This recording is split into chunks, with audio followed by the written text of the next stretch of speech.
car accident? Get more with Mansion. If you've been hurt in a car accident, time is critical. You've got car repairs, legal deadlines, and medical treatment that can't wait. The sooner you call Mansion Injury Law, the sooner we can help you. Because memories fade, evidence gets lost, and photos can't be retaken. You only get one chance. Let us help you make things right. Get more with Mansion. Call 1-800-557-4LAW. Life is evolving. Over the past decade, the way we do almost everything has changed. Get on your phone, see something you like, click on it, and it shows up at your door. Why should the way you have your car serviced be any different? Why waste your time going to a dealership service department when Hagerstown Ford and Hancock Chevrolet will come to you? They service all makes, all models, and offer full parts and labor warranties. Hagerstown Ford and Hancock Chevrolet will come to your door or office and service your vehicle while you're doing what you need to be doing, conducting that business meeting or mowing the lawn. Why take time out of your busy schedule when you don't have to? Hagerstown Ford and Hancock Chevrolet's friendly, knowledgeable staff will come to you where you live or where you work for full service maintenance, from oil changes to tire rotations, brakes, batteries, multi-point inspections. They handle it all. Hagerstown Ford and Hancock Chevrolet is committed to delivering the best of the best to their customers. Trust them to service your vehicle where you're at home or at work. Skip the time-consuming and terminal wait at the dealership. Schedule your appointment at fordofhagerstown.com or HancockChevy.com. The following is a special sports broadcast presentation of Talk Radio WRNR Martinsburg. Play ball! It's time for the excitement of American Legion Baseball, featuring the Berkeley Post 14 Hornets. Myers with the pitch, swung on and missed. Jason Myers gets the last out, and the Berkeley Post 14 Hornets are the state champions of American Legion Baseball in West Virginia. Let's go live to the field and join our Talk Radio WRNR broadcast team. 3, 2. Welcome into the Hagerstown Ford pregame show here on TV 10, WRNR TV on YouTube, brought to you by Hagerstown Ford, revolutionizing the car buying experience. Buy your next vehicle online, and they'll deliver it to you, and if you don't like it, they'll take it back. Visit them online at fordofhagerstown.com. We start the summer back where we ended the spring, P.O. Faulkner Park, here as the Post 14 Hornets of Berkeley Post 14 start their summer season for 2026. Dylan Bishop and Tyler Strine with you on the call for TV 10, WRNR TV on YouTube. Tyler also our on-site producer for this evening, and Kyler High producing back at the studio. Post 14 starts the season off against Funkstown Post 211, and the Hornets this year getting off to a slightly later start than was scheduled, as they had a game scheduled for Wednesday that got moved because of the fact that a good majority of the roster was down in Charleston for the West Virginia High School State Baseball Tournament, where George Washington got the win over Morgantown. Jefferson made it to the semifinals, but that was the furthest the EPAC was able to go. First round losses in the quarterfinals for Washington against Jefferson and Martinsburg against Hurricane. But now we start the summer, and Tyler, we get to see the best of the EPAC now all on one team. Oh, absolutely. Looking forward to this one with, for me personally, it's going to be awesome seeing all these kids come together after being able to watch them in the spring, taking on each other and seeing how they gel here over the summer. Like, can they put that team chemistry together to be able to get together and be able to build a good team together in such a short amount of time that we have here in the summer. Right, they're kind of used to playing together, but also they just got done playing against each other. So it'll be interesting if the rivalry's got to cool over, as the Tripp will talk about in his pregame interview, which we'll throw to a break just here in a second and come back with. He kind of talks about how you got to rest some of these guys at first because they just went full speed in the high school season, so they got to ramp up into the summer. So let's take a 2-minute break. We'll come back with our interview with Post 14's manager, Tripp Tobin. We'll be back with more American Legion Baseball here on TV 10 and WRNR TV on YouTube. Remember when you were a little kid and saw your first deer? Oh, how cute. As an adult, maybe you've had a different experience. Where'd that come from? Bambi mess up your dream machine? Call Cody's Auto Body today at 304-901-4777 and get the work done right the first time. Cody's Auto Body, 851 Wilston Street in Martinsburg, has a team of auto body professionals with a lifetime of experience putting your ride back together again, regardless of how it got that way. Cody's Auto Body. My kids. You know I want the best for you, don't you? We need to have a conversation. End-of-life planning is no one's favorite discussion, but the relief of having everything in place when the hour of need arrives is a gift. Give it to your family. Plan ahead with us. Brown Funeral Homes, a leading provider of cremations, invites you to explore the many flexible options of cremation. From environmental considerations to the benefit of greatly reduced cost, it may be the perfect answer for your family. Online at brownfuneralhomeswv.com. Brown Funeral Homes, here for you. Not sure where to go or who to trust with your flooring project? And start with Trips Flooring, proudly serving the area for more than 25 years, specializing in floor sanding and refinishing, along with installation of new flooring, including hardwood, tile, vinyl, laminate, carpet, and the hottest trend in flooring, luxury vinyl, tile, and luxury vinyl plank. Are you on a budget? Check out their warehouse, cash and carry, or call 304-229-7009, or visit them online at tripsfloorsanding.com. When it comes to providing you with a better car buying experience, CMA's Honda of Winchester takes it personally. Why? Because we're employee owned. That makes us neighbors, and good neighbors take care of each other. Come experience the honesty, transparency, and value we provide every customer, every neighbor, each and every day. At CMA's Honda of Winchester, owners just care more about you.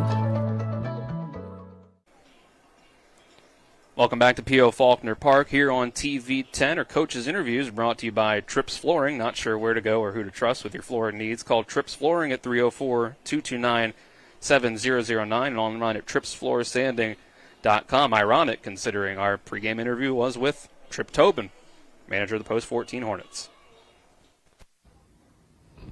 Here's Trip Tobin of the Post 14 Hornets. Trip, as we start your season here, our first game on TV 10 of the season, a lot of your guys are coming off of being in the state tournament. How do you kind of approach the start of the season for your guys when they're coming off their high school seasons? Yeah, well, we have to kind of back them down a little bit. I mean, they've been going full charge for, since basically March, some of them in February. So, these guys are they're a little exhausted, a little beat up, so we have to watch. We're going to have to give them some days off, give them some breaks, and, play some other guys. The college guys are hungry. They haven't been on the field for a while, so they're going to fill the gap there. But we're going to mix these high school guys in that came back from the state tournament and try to, just wean them back in as easy as possible, try to give their body a little rest. And, ultimately we want them to get some reps in, but we do want them, playing their best ball in July and not get hurt. When you're looking at this summer's team, the college guys that are coming back, young guys that are coming up into the lineup, bigger role, what are you kind of looking forward to as the strengths that this team is going to have? Well, I think this team will hit better than last year's team. I mean, I think last year we pitched really well. And I think there were times when we just didn't get the big hit, and we had a couple of spots in the lineup that we just didn't get a lot of production out of. And I think this team, we've strengthened that part. We returned a tremendous amount of pitching innings, so I think our pitching will be a good staff. Right now they're all a little beat up and exhausted. Jet and Peanut and Jax is still nursing a little bit, and Jameer, and so all those guys are just they're going to have to get back in. We're going to have to watch their pitch counts. But we've added Jacob Comley and Brian French. Those guys throw innings for us. J.P. Sweeney, their guys are ready. So we've got some guys that can carry the load until everybody's back, and then all of them get together. I think they're going to be a great pitching staff along with a good hitting team. I want to ask you a little bit more about the pitching. Obviously, it takes a little bit of a mix. Some of these guys used to being starters that you might use more as relievers, maybe the other way around. But what are you looking at when it comes to guys that you said some of it right there, guys as the season goes on that you see as guys that you're going to ask for a lot of innings for, or guys that you might go to in high leverage situations? Yeah, I mean, we're going to figure that out. I mean, there's a lot of starting pitching there, and we're going to bring them in a certain time, start them someday to bring them in and see how they handle that. So, we're going to feel them out. Some of these guys can just go up there with 8 pitches right off the field and start pitching. Other guys need a lot of warm-ups and stretching things. So, you can't just throw a Jackson Earl in the game without a good stretch. A guy like Wyatt McClintock can come right off the second base and come in and pitch for you. So, J.P. Sweeney's another guy. Doesn't need a tremendous amount of getting loose. So those guys will probably play more of a role of, closing or middle relieving. Peanut, Jet, all those guys are great starters and can go long in games when we need somebody to get us to the next level and safe pitching. So I'm really happy to have those guys. Happy to have Jacob Comley here. He's coming off of some issues up there at Fairmont where he needs to get a lot of innings. He didn't get a lot of innings there at the end. Got red shirted. So Coach Yerkes like to see him get a lot of innings, and so we have a lot of games. So we have a lot of innings to give. As long as he doesn't he can find the strike zone, he's going to get a lot of innings. And finally, I ask you about Funkstown coming in here tonight, where the players change year over year, but you guys play Funkstown as a regular on your schedule. What do you kind of envision in your mind when it comes to you see Funkstown coming up on your schedule? Well, Funkstown's, they've been a great, Legion team for years. I mean, historically, they've got a great program. They've got a great community following over there. Their junior team was here all weekend. Talked to some of their coaches. They said they feel like they're better this year swinging the bat. Said last year they were a little short offensively, so expect a team that comes out a little more, offensively this year and hits the ball a little better, he said. And he thinks that they've strengthened up some of their weaknesses as well in their pitching staff. So they were really tough last year. We had a tough game with them down at Shepherd. We got them here a couple of days later and, got the best of them there. But I expect 2 good games with them today and tomorrow. It's always fun to start the season with them and get, kind of gauge yourself. And not a conference game by any means or anything, but you want to win. We expect to win. And we're going to probably do some Johnny Holt stuff just to see some guys get some time. But we also got some guys that want to pitch in front of Coach Koala tomorrow at Shepherd. So then we have an area game on Wednesday, and then we've got a tournament, and we got to play Greenville, South Carolina, and, West Lawn, Pennsylvania. So we've got some multi-state teams coming in and to play. So we just love our schedule, and I love the idea these guys just want to play every day, and they're passionate about it. All right, Tripp, thanks for the time. Good luck tonight. All right, thank you. Thanks a lot, Dylan. Thanks to Tripp for the time before this one, as we are about to get started here. The start of the game snuck up on us as our first pitch is coming just here in a second, brought to you by the Marys Group and Ameriprise Financial Advisors, John Everson and Phil McCoy. Stop by 1270 Winchester Avenue in Martinsburg or call 304-263-4343 as leadoff hitter for post 211 Funkstown is about to step up. Cameron Face, the left fielder number 1 for Funkstown, and we'll get you starting lineup for their side and the other side as well as the starting batteries as we get going here. Starting battery brought to you by Cody's Auto Body at 851 Wilson Street in Martinsburg. Family owned, offering superior customer service and great pricing for a job done by experienced and certified technicians. Call 304-901-4777. Jacob Cumley throws the first pitch for a strike to Cole Smith behind the plate. And we are underway here from P.O. Faulkner. Cumley's 0-1. Swung through by Face for strike 2. By the way, stats-wise, for those keeping track at home, first pitch was 6:29 and it's 73 degrees. Thank you, Tyler. We'll get you Funkstown's lineup. Start getting that after this pitch. This is fouled away on the 0-2 by Face. Following Cameron Face in the lineup is shortstop number 9, Hayden Hose, followed by Derek Klein, right fielder number 11. In the cleanup spot, it's Mason Oates playing first base, wearing number 21. That's Jared Dangerfield, the DH number 4, followed by J.J. Wilt, the third baseman number 2. We'll get you the 7, 8, and 9 in the order following this 0-2 pitch from Cumley. That's a curveball that doesn't quite hit the outside corner, makes it 1-2. Funkstown rounds up the lineup with Sean Higgins, the second baseman number 12 in the 7 spot, followed by Heath Githens, center fielder number 5, and Ryan Darr, the catcher number 10. Cumley comes back with a 1-2 fastball inside to even the count. Behind Cumley in the infield is Oviedo at third, McClintock at shortstop, Dupree at second, and Edwards at first. As the 2-2 is a fastball outside to run the count full. It's J.P. Sweeney, Jet Gross, and Liam Healy from left to right in the outfield.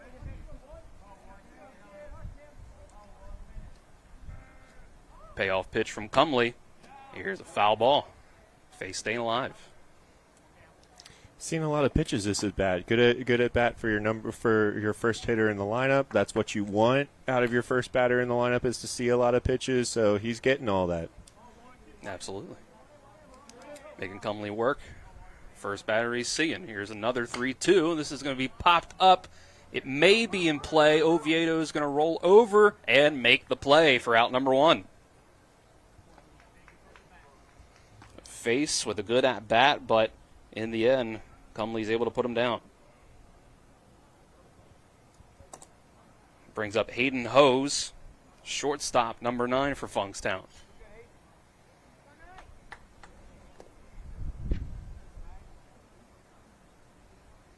Righty steps in the other side of the plate from Face, and now here's a breaking ball to start off, but it just rolls off the outside corner.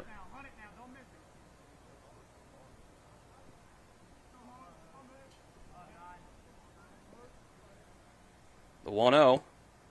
Fastball. That's in for strike 1. able to paint the black.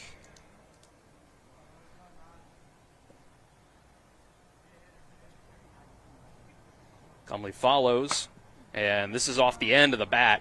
And this is Edwards rolling over, but bobbling the ball as he tries to pick it up. Hose is going to reach first base on an E3. He just couldn't quite get a handle on it there, Tyler. Nope, he couldn't. He couldn't field that. Not exactly sure, to see, sometimes it's just a play like that. If he looked up at the base before picking it up into the glove. Runner was coming down hard, too, so that could also be it, that you take your eye off that ball, and that happens. So it's a one-out base runner for post 211. Derek Klein, the right fielder, steps in, and it's a breaking ball that bounces away from Cole Smith.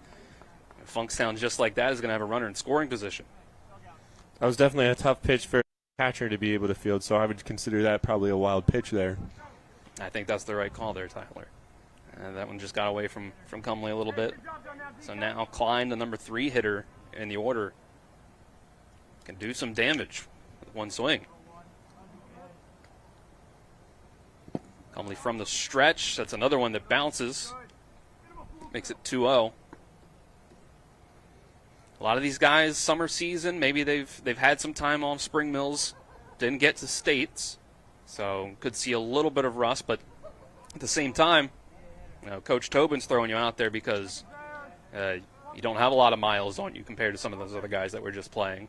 So he's hoping to get him through and just needs to shake off some rust. Here's a strike. Going to be Klein followed by Oates, cleanup hitter, waiting on deck.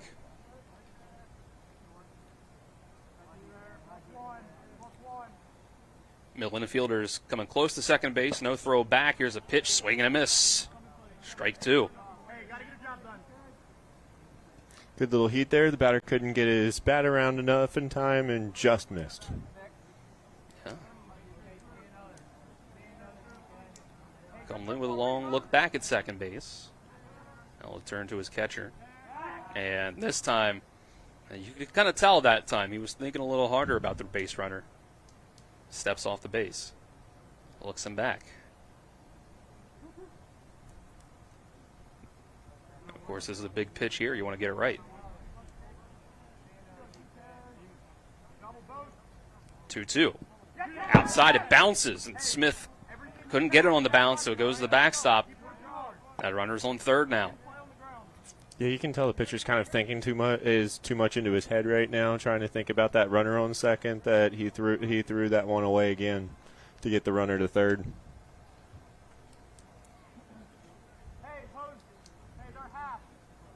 Funkstown can get a run up on the board, even with an out here. Yeah, it could be a sacrifice fly right to the outfield. Infield has moved in a bit. Here's a 3-2. Fastball blew it by him for strike 3, swinging. Big-time strikeout for Jacob Comley. That was huge, especially with that runner on third. You strand that runner, you keep that runner at third for now. You've got a chance to be able to get an out and get out of the inning unscathed. Right? Sometimes you're fine with a out into play, but you needed a strikeout in that moment, and he got it. And here's a first pitch strike to Mason Oates, first baseman. Batting cleanup for Funkstown. Comley wind up. Here's a ground ball over to shortstop. Wyatt McClintock will gather it on a bounce. It's picked at first by Edwards. That was a good play there. That was a good stretch there at first to get the out. Yeah, Braden Edwards making the play and making sure no run gets up on the board. That run is stranded at third. That means it's still 0-0 as we go to the bottom of the first after this 1-minute break. This is American Legion Baseball on TV 10 and WRNR TV on YouTube. The Palace Lounge in Martinsburg is the place to be. Join us every night to relax and enjoy football or basketball games featuring either the Martinsburg Bulldogs, Shepherd University Rams, or West Virginia Mountaineers. We will have steak night every Wednesday, trip nights every Thursday, and now taco and margarita nights every Tuesday. You can find us on Facebook or call 304-267-7520. The Palace Lounge is located at 1350 Edwin Miller Boulevard in Martinsburg. When it comes to providing you with a better car buying experience, CMA's Chevrolet of Martinsburg takes it personally. Why? Because we're employee owned. That makes us neighbors. And good neighbors take care of each other. Come experience the honesty, transparency, and value we provide every customer, every neighbor, each and every day. At CMA's Chevrolet of Martinsburg, owners just care more about you. Funkstown starting battery. It's Grant Semler starting on the mound for post 211, throwing to Ryan Darr behind the plate. And the post 14 lineup that will go up against 211 is starting with Sven Dupree, the second baseman, number 2, followed by Liam Healy, number 4, the right fielder. Braden Edwards plays first base and wears number 17. In cleanup spot, it's Wyatt McClintock, the shortstop, number 9, followed by Braden Oviedo, the third baseman, number 10. In the 6th spot, it's Jet Gross, the center fielder, number 1. In the 7th spot, it's number 7, playing number 7 in the field, J.P. Sweeney. Cole Smith follows him, catcher, number 3. And rounding out the lineup is Trace Huff, the DH, number 5. Our starting lineups brought to you by CMA Honda of Winchester, located at 3985 Valley Pike in Winchester. Call 540-686-1622 at CMA Honda of Winchester. Owners just care more about you. The southpaw, Semler, facing a lefty to start things out, Sven Dupree. First pitch taken for a strike. Tyler, you're the one that pointed out that Tripp today with his lineup went with number 7, playing 7, J.P. Sweeney in the 7th spot. I love those small things about the game. Like I think it's funny when we put different numbers into the game, and like that's just kind of fun to see on a scorecard. That gives you a little bit of fun at the game. Yeah. The 1-1 start here to Dupree.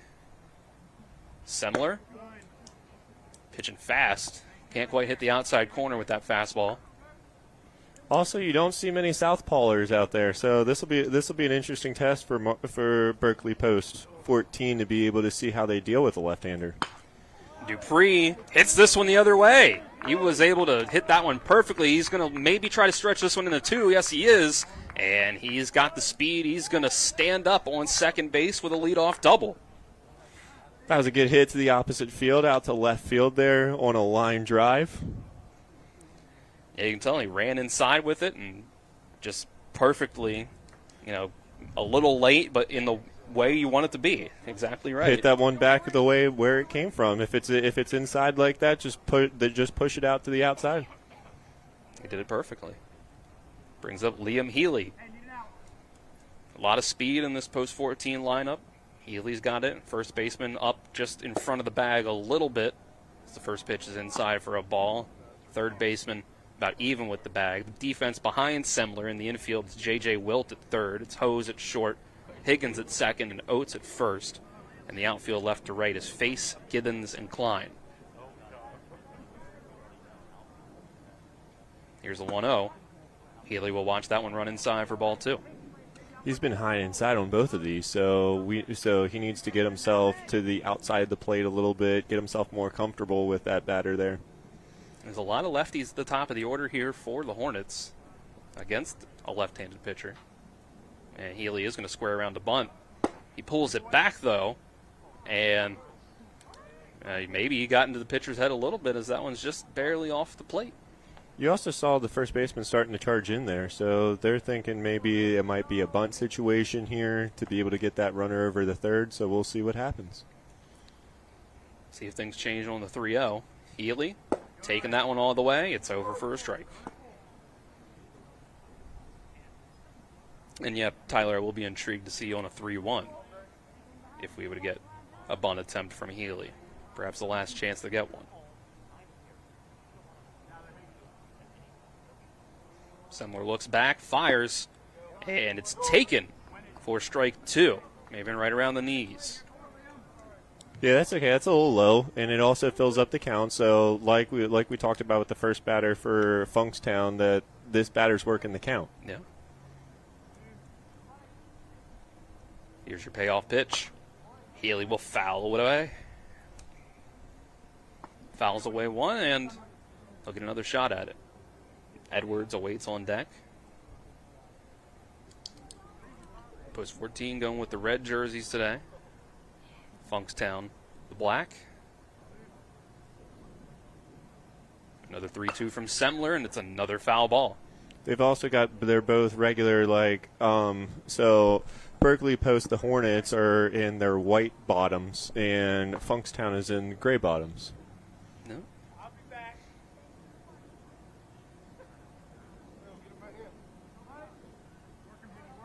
Another 3-2 coming from Semler.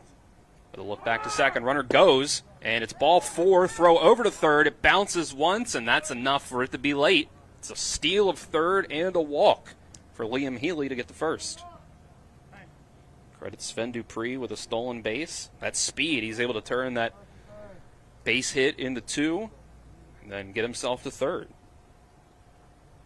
Yeah, it's great little small ball action there. With that's what you want to see is guys being able to get to third, guys being able to leg just regular singles out into doubles.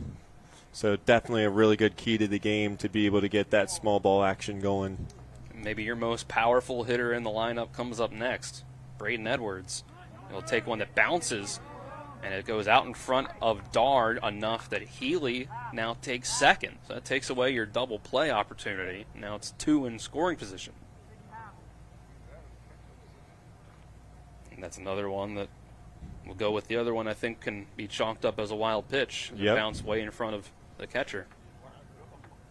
Actually, that would mark 3 wild pitches in this game so far if we're keeping track of that. Yeah, the pitching shaking off a little rust as here's a ball outside. This is the first game of the summer for both teams. Both 0-0 on the year. Like we said, we would have been here on Wednesday as per the schedule we put out at first, but the game was canceled due to just not enough players available for Post 14 during the state tournament. Here's strike 1 on the 2-0 pitch. Edwards was one of those, down with Washington. They had their first round loss to Jefferson. On the 2-1, it's fouled away. One thing that I'm seeing so far is that we're making both pitchers throw a lot of pitches. So both pitchers are getting their pitch count up. As Coach Tripp was saying during the pregame, you've got to figure out to be able to what guys are on pitch counts and everything. So we're already wrapping up those pitch counts quickly in this game. Yeah, here's a 2-2. Edwards gets this one. Looks like it's going to drop. It's in. Base hit to left field. 1 run will score. Healy will hold up at third, but it's 1-0. The Hornets have the lead. Yeah, good hit out there to left field. Unfortunately for both base runners, they were kind of held up a little bit because they weren't sure if it was gonna be caught or whether it was gonna drop. It dropped just a few feet. It just dropped a few inches maybe, right in front of the left fielder. And so now we've got runners on first and third with nobody out. Yeah, it looked like it was kind of caught in that middle area where Face was kind of thinking, do I go after it to try to dive for it? Am I going to dive and miss if I do? He decided just to play it safe, stop, and let it bounce in front of him, and that's 1 run in. But you're right. Dupree especially really held up there to see if that was going to fall. And it's also good on the left fielder to not let that runner that's now on third base come in to score, because sometimes when you're in the middle of thinking about that, if you dive for it, that runner from third can go ahead home, and you still have the double play set up if your Funkstown. Yeah. Those runners on the corners again. And here's another wild pitch, and it looks like this is going to score a second run as Healy gets across the plate. Edwards moves up to second. It's 2-0, Post 14. Yeah, we just had a mound visit for Funkstown right before that pitch, so manager was trying to settle him down. Unfortunately, he goes and throws a wild pitch on that first one for Funkstown at least, and we've got another run that scored for Berkeley Post. And this is Wyatt McClintock in the cleanup spot. Another lefty in the order. Semler will throw a pitch for ball 2 now. Also, because of that wild pitch, now Funkstown does not have an opportunity for an easier double play, so the runner moved up to second. Things are working out for Post 14. Already some action in the Post 211 bullpen as we have another one outside of the zone, making it 3-0. Yeah, we're seeing he just doesn't have command of strike zone. He's struggling here a little bit with throwing strikes, and so that's why you've got some action out there in the bullpen already. 3-0. It's ball 4 high and gets past the glove of the catcher. So Edwards moves to third. Once again, we have a walk with a wild pitch attached to it to put runners on the corners. It'll be interesting to see how teams approach the pitching today. No, for post 14, they're rolling with, I believe, a 4-man bench.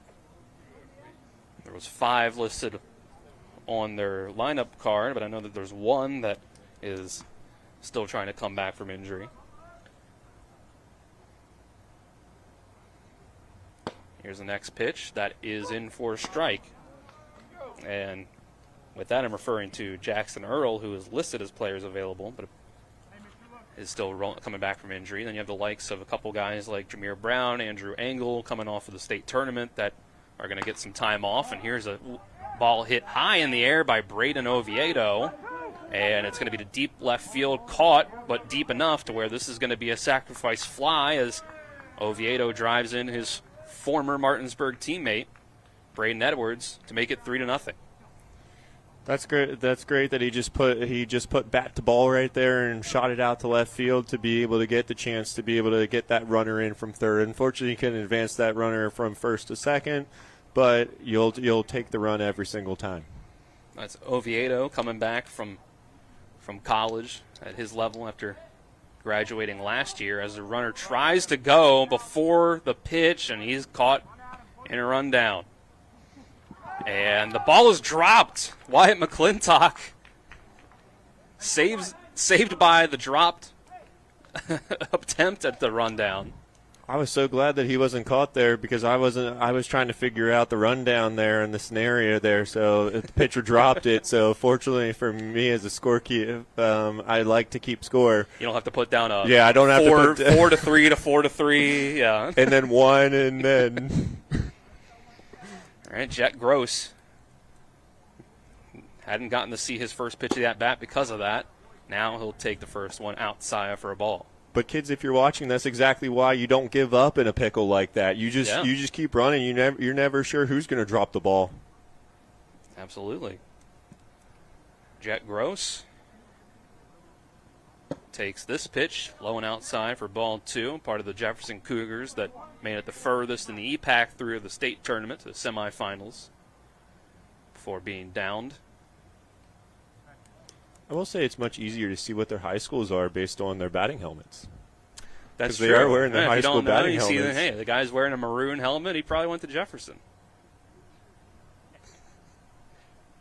2-0, runner goes, and this is another one hit the other way, but it's going to slice. Just foul. Yep, just foul. That would have been a fantastic hit and run. That could have dribbled a little. I think McClintock, I don't know if he would have gotten the signal home, but I'm sure he would have wanted it. That ball is definitely fading over to the left there, away from that left fielder, so down the line there. So we've got a lot of foul territory here at P.O. Faulkner Park. So it's like I think he would have gotten the go ahead to be able to go and score that run. So this will be a 2-1 pitch to Gross. Pitch from Semler, big cut and miss, making it 2-2. Now with your strategy at the plate, you want to just make sure that you can put something in the air, or just make contact with it. So you don't want to hit as much as that power was that he tried there on that one. It looks like Gavin Blumenauer is the one warming up. Here's another hit and run, swing and a miss, strike 3. They got him. Threw him out too. Double him up, strike him out, throw him out, and the inning's over. But it's not before 3 runs for the Hornets up on the board, making it 3-0 post 14 over post 211. We'll go to the second inning after the 60-second break and be back with more American Legion baseball on TV 10. When you're looking for the perfect gift, look no further than L.A. Roberts Jewelers at 146 North Queen Street in downtown Martinsburg. Choose from a huge selection of unique items, from the finest diamonds that make your eyes sparkle to exquisite timepieces, figurines, and collectibles. Buying from L.A. Roberts Jewelers means that you've made the decision to do business with people who've excelled in the industry for more than 100 years. They'll be here tomorrow when you need them, and if you need your jewelry or your watch repaired, they'll do that too. L.A. Roberts in downtown Martinsburg. Old World Jewelers for a new age. Insurance companies like to play games. They say they're on your side, but they aren't. We have a team that can handle any curveball they throw. At Burke, Schultz, Harmon, and Jenkinson, you get a dedicated lawyer, and every case gets a team effort. So you get nearly 150 combined years of experience going to bat for you. And we like to win. Join the team that takes your personal injury case seriously. Burke, Schultz, Harmon, and Jenkinson. We play hardball. Welcome back to P.O. Faulkner, where the top of the second brought to you by personal injury attorneys Burke, Schultz, Hartman, and Burke. BurkeandSchultz.com. We play hardball. Our bottom first. First inning was brought to you by Brown Funeral Homes and Cremations, Robert Fields & Sons, a family-owned full-service funeral home proudly serving the area since 1880. And the Larry DeMarco team at Century 21 Modern Realty Results. Looking for a home in the tri-state area? Call the Larry DeMarco team at 304-263-4222 or visit them online at modernrealtyresults.com. It's a 3-0 start for Post 14. Jacob Cumley had a bit of a rough start to the first inning, but he was able to get through it, stranding a runner on third base. And we'll see if he can pick up with the number 5 hitter in the Post 211 lineup, Jared Dangerfield, and do a little better as he throws a breaking ball for strike 1 to start.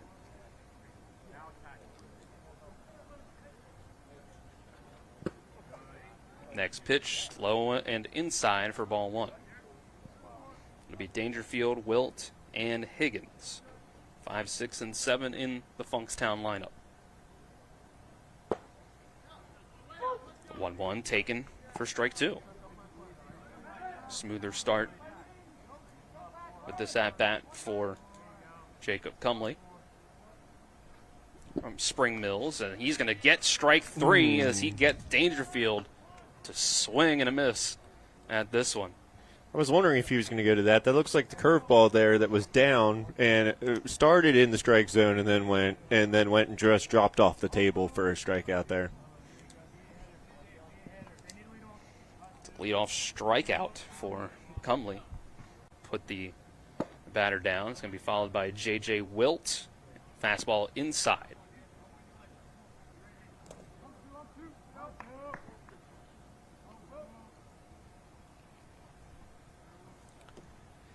Follow out of the windup. It's off the net, foul. It was nearly barehanded by someone in the Funkstown dugout. Off the net. It was Mason Oates. Almost came down with it like that. That would have been impressive. Here's the 1-1. Wilt, foul tip. Making it strike 2.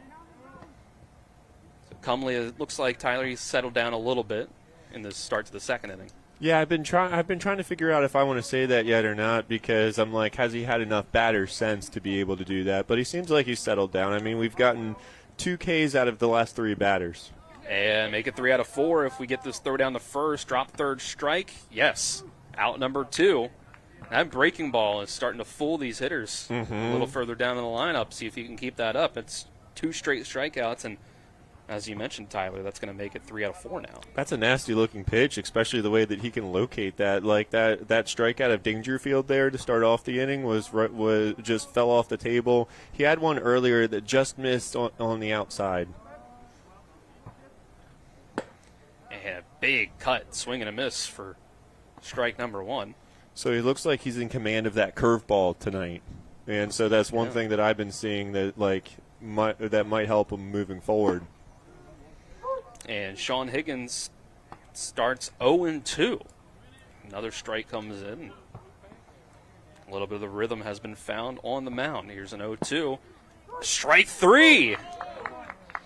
Man, just strike out the side. Jacob Cumley, strikes out the side. And he was working quick. I don't even know if Higgins was ready for that one. Strike three came, and he was looking back at the umpire like, what are you talking about? But I think that was right at the knees for his 4th strikeout now through 2 innings. We can take a 60-second break, and all of a sudden, Post 14's already back up to bat. This is American Legion Baseball on TV 10 and WRNR TV on YouTube. Life is evolving. Over the past decade, the way we do almost everything has changed. Get on your phone, see something you like, click on it, and it shows up at your door. Why should the way you have your car serviced be any different? Why waste your time going to a dealership service department when Hagerstown Ford and Hancock Chevrolet will come to you? They service all makes, all models, and offer full parts and labor warranties. Hagerstown Ford and Hancock Chevrolet will come to your door or office and service your vehicle while you're doing what you need to be doing, conducting that business meeting or mowing the lawn. Why take time out of your busy schedule when you don't have to? Hagerstown Ford and Hancock Chevrolet's friendly, knowledgeable staff will come to you where you live or where you work for full service maintenance, from oil changes to tire rotations, brakes, batteries, multi-point inspections. They handle it all. Hagerstown Ford and Hancock Chevrolet is committed to delivering the best of the best to their customers. Trust them to service your vehicle where you're at home or at work. Skip the time-consuming and terminal wait at the dealership. Schedule your appointment at fordofhagerstown.com or hancockchevy.com. An early call to the bullpen for Funkstown Post 211. After 1 inning, Grant Semler will sit down, and our call to the bullpen brought to you by CMA Chrysler Dodge Jeep Ram of Martinsburg. We'll see Gavin Blumenauer take the mound for Post 211. CMA Chrysler Dodge Jeep Ram of Martinsburg. You can see them at 48 Kelly Island Road in Martinsburg, or call 304-263-8821. They're moving lives forward. Blumenauer will go up against 7, 8, and 9 in the Post 14 order. J.P. Sweeney, Cole Smith, and Trace Huff.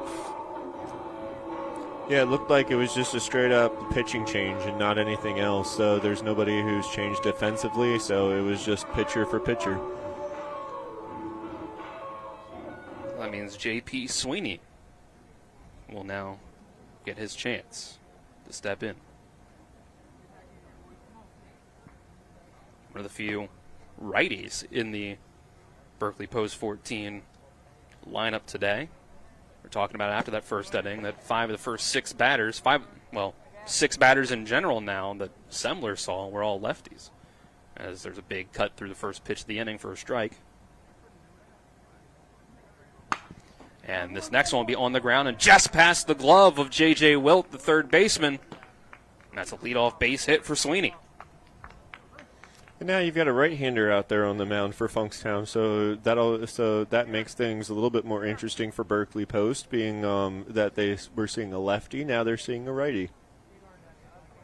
Yeah. Cole Smith will be the next one.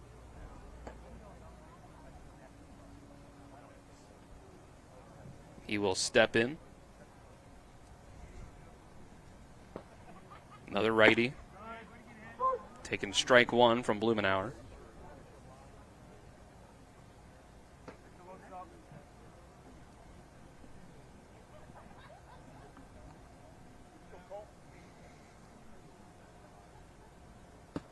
It'll be followed by fastball that's just off the outside corner.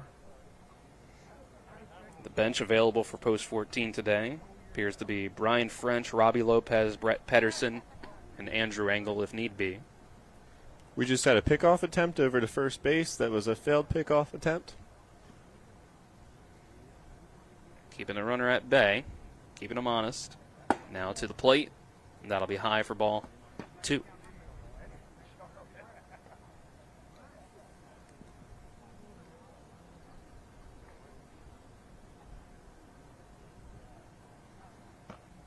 Blumenauer will follow with the 2-1, and it's fouled. Oh, I blinked there. It was right there at my face, and I decided to go and blink at it. Even with the net there, it still feels like a baseball coming at you. Well, it's even worse because we've got a window in front of us. True, too, we got so a net and a window. Yeah. 2-2 is the count. Here's a pickoff attempt. Nothing doing. It's going to be a busy week for Post 14, as manager Trip Tobin mentioned in the pregame interview. They're going to take on Funkstown again tomorrow at Shepherd. And here's one hit into the air, but isn't going to leave the infield. Sean Higgins makes the catch for the out. Post 14 gets the take on Potomac Valley Post 64, an area game at their place in Kaiser on Wednesday. Greenville, South Carolina comes here on Friday. West Lawn comes on Saturday. They'll play Frederick Post 11 as well. It's a tournament at Frederick. Pickoff back over to first, unsuccessful. It's going to be a busy week for us as well on TV 10. We have the Area Little League tournament coming up starting on Thursday. That'll run through Monday. The ball is taken outside. That breaking ball never broke on them. It just stayed outside.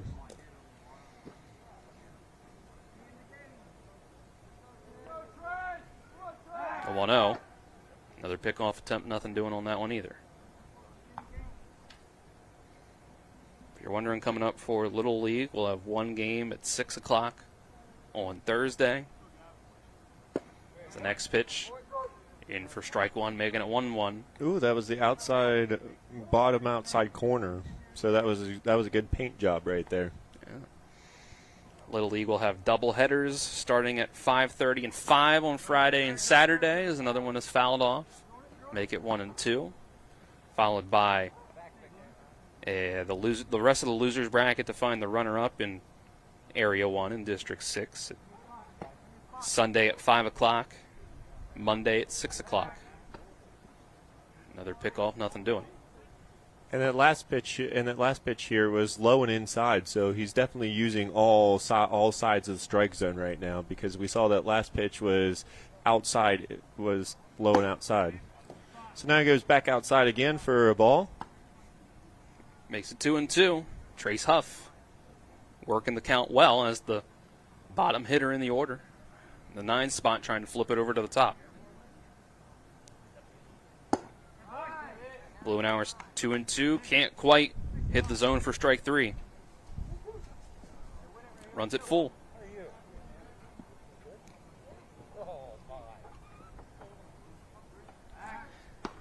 And before the full count pitch, another pickoff attempt. So, trying to keep Sweeney very close to first base here. Don't want to give him too much of a lead over there. He is going on the 3-2. Throw down, but it doesn't matter as it's ball 4.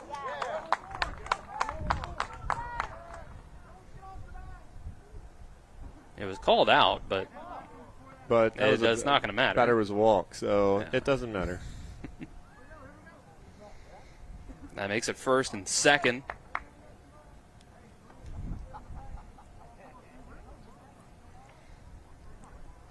And we switch back to the top of the lineup for the Hornets. Yeah, Sven Dupree started us off with a double on the post 14 side. Came around and scored after stealing third base. Driven in by Edwards. Now he has a shot to drive some guys in. First pitch to him out of the zone. By the way, that's exactly what you want as a number 9 hole hitter. You saw a lot of pitches, and you ended up getting a walk out of it. Mm-hmm. Trying to work the count on a new hit pitcher as one's hit on the ground. This isn't going to run the count up. There's the possible double play. The pick at first. 6-4-3 sends down post 14. And again, it's a double play to end the inning. This time, Funkstown does it before any runs get up on the board. So we'll go to the third, still 3-0. Berkeley post 14 over Funkstown post 211. We'll take a minute and come back with more American Legion baseball on TV 10.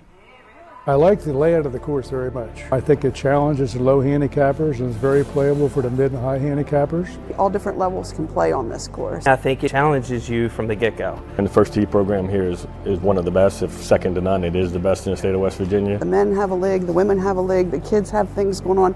Like, it really is kind of the whole package here at Locust Hill. Everybody's very welcoming. Love the folks here that play golf, but a lot of great relationships and friendships with people here. You know, sometimes you can only judge a course by their members. We have a great core membership here. I was able to build some fantastic relationships here, and that's why I've been here for 30 years. When you join any club, you're joining to play golf, but you're really paying for the experience. And the experience here at Locust I found to always be a good time and a fun affair. To schedule a tee time, become a member, or see upcoming events, visit www.locusthillgolfcourse.com or call us today at 304-728-7300. We welcome you back to P.O. Faulkner Park. The game brought to you in part by Berkeley County Health Department, Prevent, Promote, Protect, offering public, clinical, and environmental services at 122 Waverly Court in Martinsburg, and WVU Medicine, Berkeley and Jefferson Medical Centers, leading healthcare here and everywhere. We move to the third. Jacob Cumley still on the mound for the Hornets of post 14. As Funkstown tries to get something going against him. And this is first pitch swinging. It's going to be hit to right field, but Healy runs over, and he's going to make the play. So before we can even mention his name, Heath Givens is sent down. That was the center fielder, number 5, Givens, in the 8th spot in the order. So number 9 in the order, Ryan Darr, the catcher, will have to hit with no one on base and 1 out.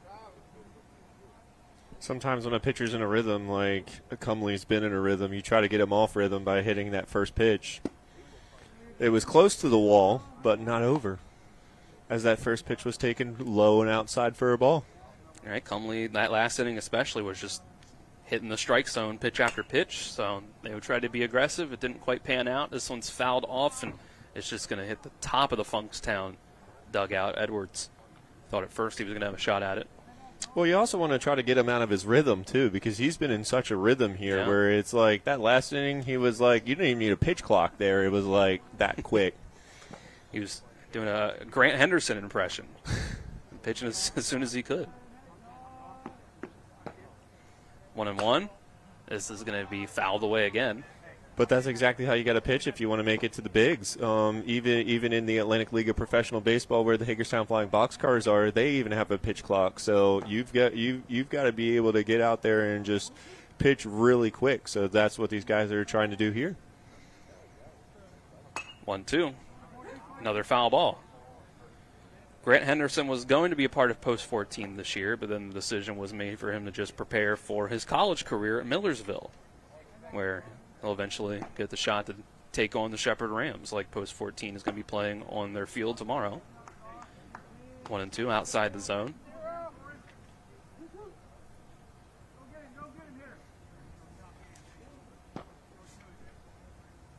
Two to Darr as Cameron Face waits on deck to flip over the lineup, and that's a big swing and a miss. Another strikeout. Keeps that strikeout streak going. That's now number 3, 4, 5. 5, yeah, already. First time through the order, 5 strikeouts for Jacob Cumley.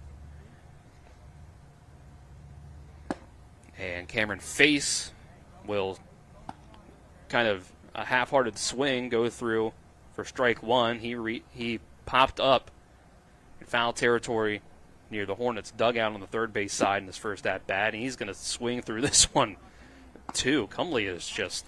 Yeah, Cumley's in a zone right now. He struggled for the first couple batters, but has definitely been in control ever since. The 0-2, that's going to be outside. Ball 1. But that was close to being a competitive pitch. That was just outside. Yep. 1-2. This is going to be hit the other way perfectly between third base and shortstop for the first hit of the day for Funkstown. And that was good. And that was good from Cameron Face there. That he just took a ball that was on the inside of the plate and just shot it back out the other way. That's exactly what you want to do on a ball pitched in that direction. We saw a little bit of that from post 14 on their side from their leadoff hitter. Now, post 211 answers with one of their own. So Hayden Hose with 2 outs will try to do something with this one. This one is outside. So this is something Cumley hasn't dealt with a little bit as a base runner. So let's see what a base runner does to him, because that was a little low and outside, almost maybe a wild pitch or that sort of thing. So we'll see how comfortable he is up there with a runner on first. The 1-0, that's going to be outside. Hose was the one to reach first base on an error in the first inning.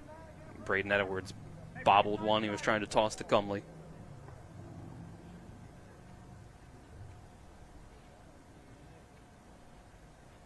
Long look into a catcher. Cumley does the side. A throw over.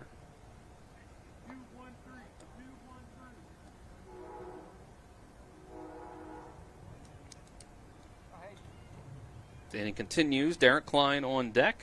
Was the first strikeout of the day for Cumley. This pitch, we fired on the outside corner for a strike.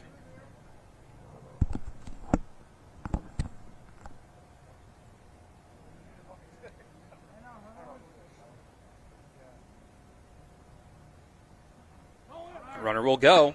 This is a hit and run. This is on the ground softly to third base. Oviedo. A pick has to be made by Edwards at first, but he brings it into the glove pretty easily and gets out number 3. So it's 1 left on for Funkstown. Still no runs up on the board. It's 3-0 post 14 Hornets as we go to the bottom of the third after the 60-second break. This is American Legion Baseball on TV 10 and WRNR TV on YouTube. My kids, you know I want the best for you, don't you? We need to have a conversation. End-of-life planning is no one's favorite discussion, but the relief of having everything in place when the hour of need arrives is a gift. Give it to your family. Plan ahead with us. Brown Funeral Homes, a leading provider of cremations, invites you to explore the many flexible options of cremation. From environmental considerations to the benefit of greatly reduced cost, it may be the perfect answer for your family. Online at brownfuneralhomeswv.com. Brown Funeral Homes, here for you. Not sure where to go or who to trust with your flooring project? And start with Trips Flooring, proudly serving the area for more than 25 years, specializing in floor sanding and refinishing, along with installation of new flooring, including hardwood, tile, vinyl, laminate, carpet, and the hottest trend in flooring, luxury vinyl, tile, and luxury vinyl plank. Are you on a budget? Check out their warehouse, cash and carry, or call 304-229-7009, or visit them online at tripsfloorsanding.com. Our bottom of the third inning is brought to you by Dignity Memorial Rosedale Funeral Home and Cemetery. Attention to detail like no other. Visit dignitymemorial.com. Still a 3-0 lead for Berkeley post 14 over Funkstown post 211 in the season opener of 2026 for these sides. As the second batter in the order, Liam Healy is coming up to the plate, number 4. Healy, Edwards, McClintock. 2, 3, and 4 in the order. Going up against Blumenauer for his second inning of work. Starting off with a ball outside. Do have some action over in the Funkstown dugout on their side, or bullpen, I should say, down the right field line. As the next pitch is outside. Cruz Jackson, number 8, appears to be the one warming up. And that was a curveball that just didn't break on him. 2-0 to Healy. He's going to put a ride on this one. This is deep to right field. Derek Klein backing up on it, and it is out of here. Liam Healy sends it over the right center field wall. And just like that, it's another run up on the board for post 14. 4-0, the Hornets lead. And that was a strong hit off the bat, Tyler, but it just kept carrying. And carrying out of here. Yeah, that had good power. That Healy had good power on that one, so that one was a definite good shot out there from him. As we have number 17, Braden Edwards, coming up to bat here. Edwards will try to keep the party going. Plenty of times he's hit one over the wall. Foul ball on this one.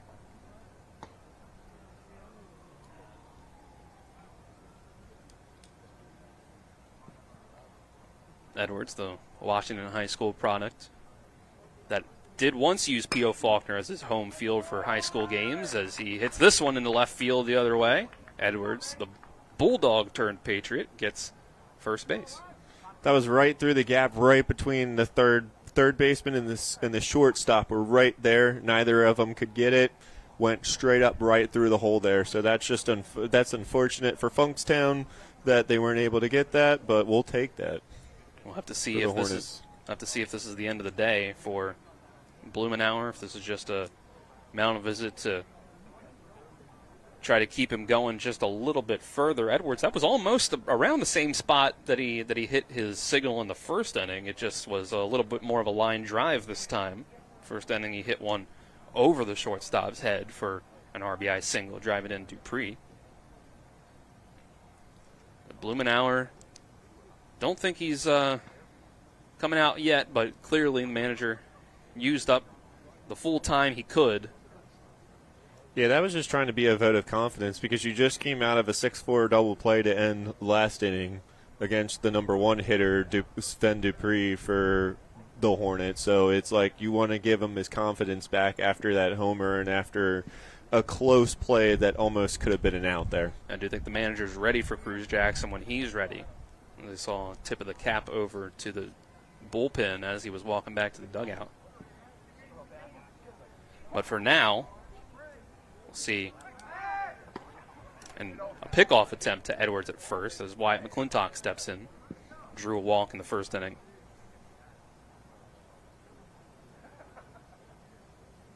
Now the pitch. Breaking ball outside, never broke onto the plate.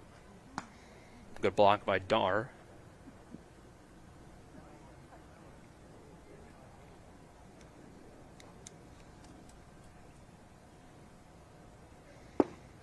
Next pitch drops below the knees for ball number 2.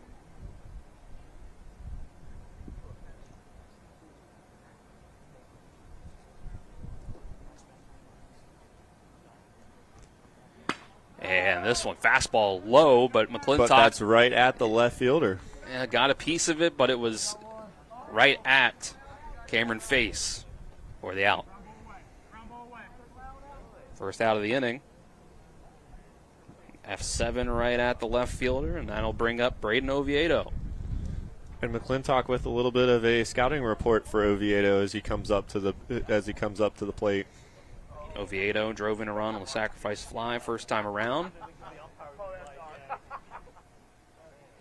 And we've got a failed pickoff that went over to first base. Oviedo coming off of his first season at Potomac State.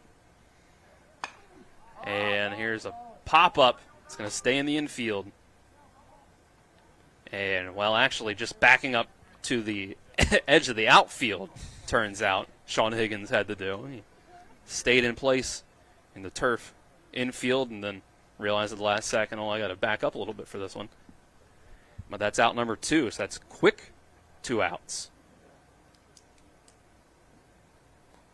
Yeah, we've got the flag head. The flag looks like it's heading in maybe a little bit there, so I'm not exactly sure how that went a little bit far on him. Here's Jet Gross taking strike 1. I know earlier when I was talking to Tripp, trying to find a place where it was a little less windy, it felt like the wind was blowing in from about the batting cage towards the field, and that's about the way that the flag has been flying. As we just had another pickoff attempt, unsuccessful. The 0-1 to Jet Gross is going to be outside for ball 1. That breaking ball just isn't breaking for Blumenauer today so far. I haven't seen that breaking ball actually be able to break for him, so he's still working on that. He's trying to get it to clip that outside corner. Hasn't been able to do it consistently. There looked like another attempt at it. Yep. Outside for ball 2.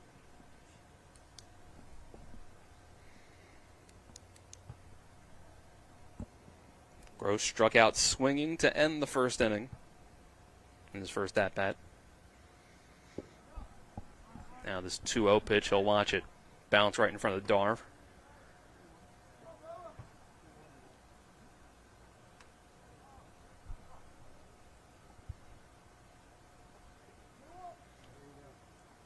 Three and 1 is the count.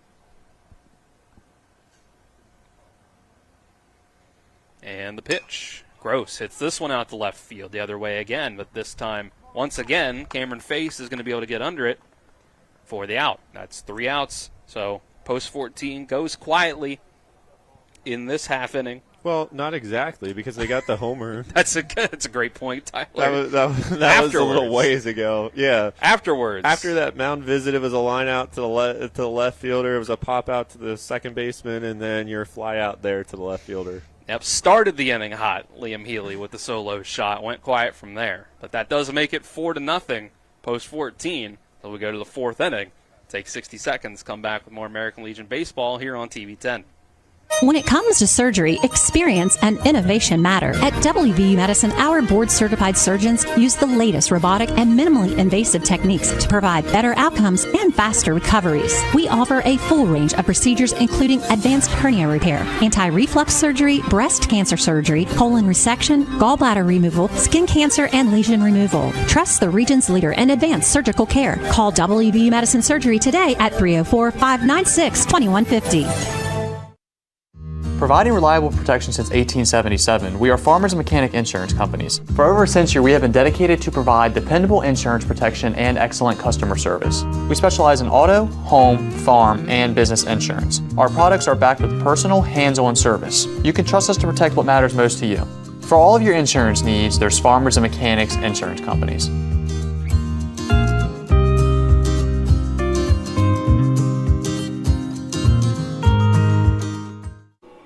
We're back for the top of the fourth inning, brought to you by Skinner Accident and Injury Lawyers, representing accident and injury claims for over 50 years. Go to SkinnerWins.com. We do have a pitching change for post 14 after Jacob Cumley pitches 3 very good innings for the Hornets. He goes 3 innings and only the 1 hit, strikes out 5. No runs up on the board for Funkstown. We'll now see Brian French take the mound for the Hornets. Yeah, after a slow start from Cumley a little bit to start off the first inning, he settled himself down and he did well to continue throughout his outing. So that means Derek Klein will start off inning number 4.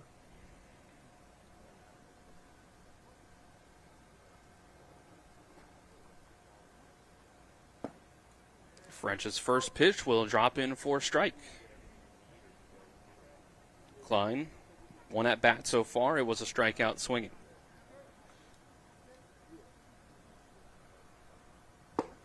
And here's another swinging strike on the 0-1 this time. Same pitch. He's got the breaking ball working for the first 2 strikes. So that's really good for your pitcher to be able to get that breaking ball started right from the jump. And a big strike 3. Fastball runs up, and it's chased for the 3rd strike. That had some heat to it, too. So He was definitely late. Like, you start a guy off with 2 breaking balls and then go at him with a high fastball. He's not going to be ready for that because you just saw 2 breaking balls. So that's good pitch sequence there from French. Mason Oates had himself a quick at-bat his first time up, as this one's outside. Wasn't even close and almost to the backstop. Yeah, that got away from a little bit. Oates, I believe the second pitch he saw, grounded it out to shortstop. 1-0 this time, taken low for a ball.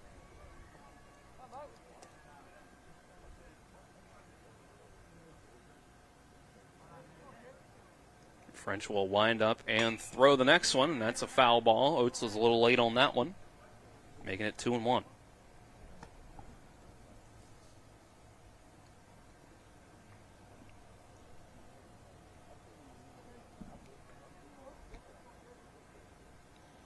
Yeah, Oates was a little tardy on that one.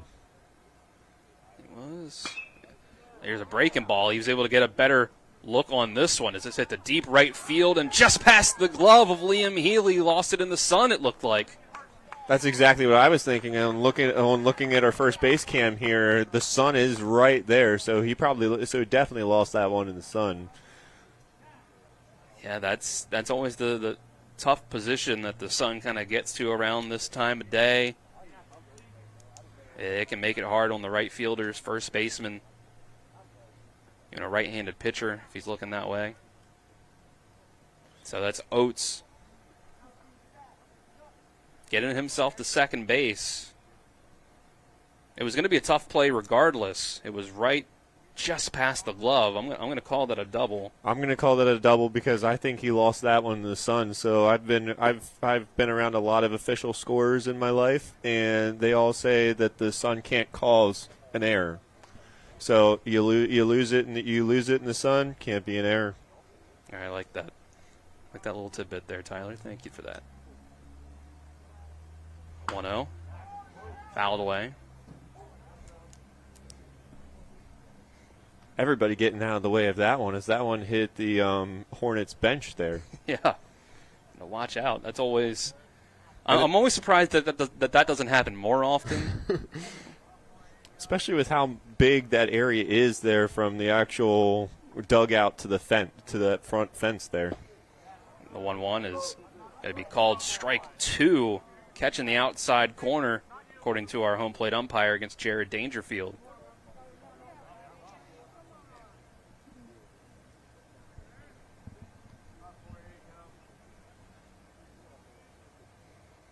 The 1-2.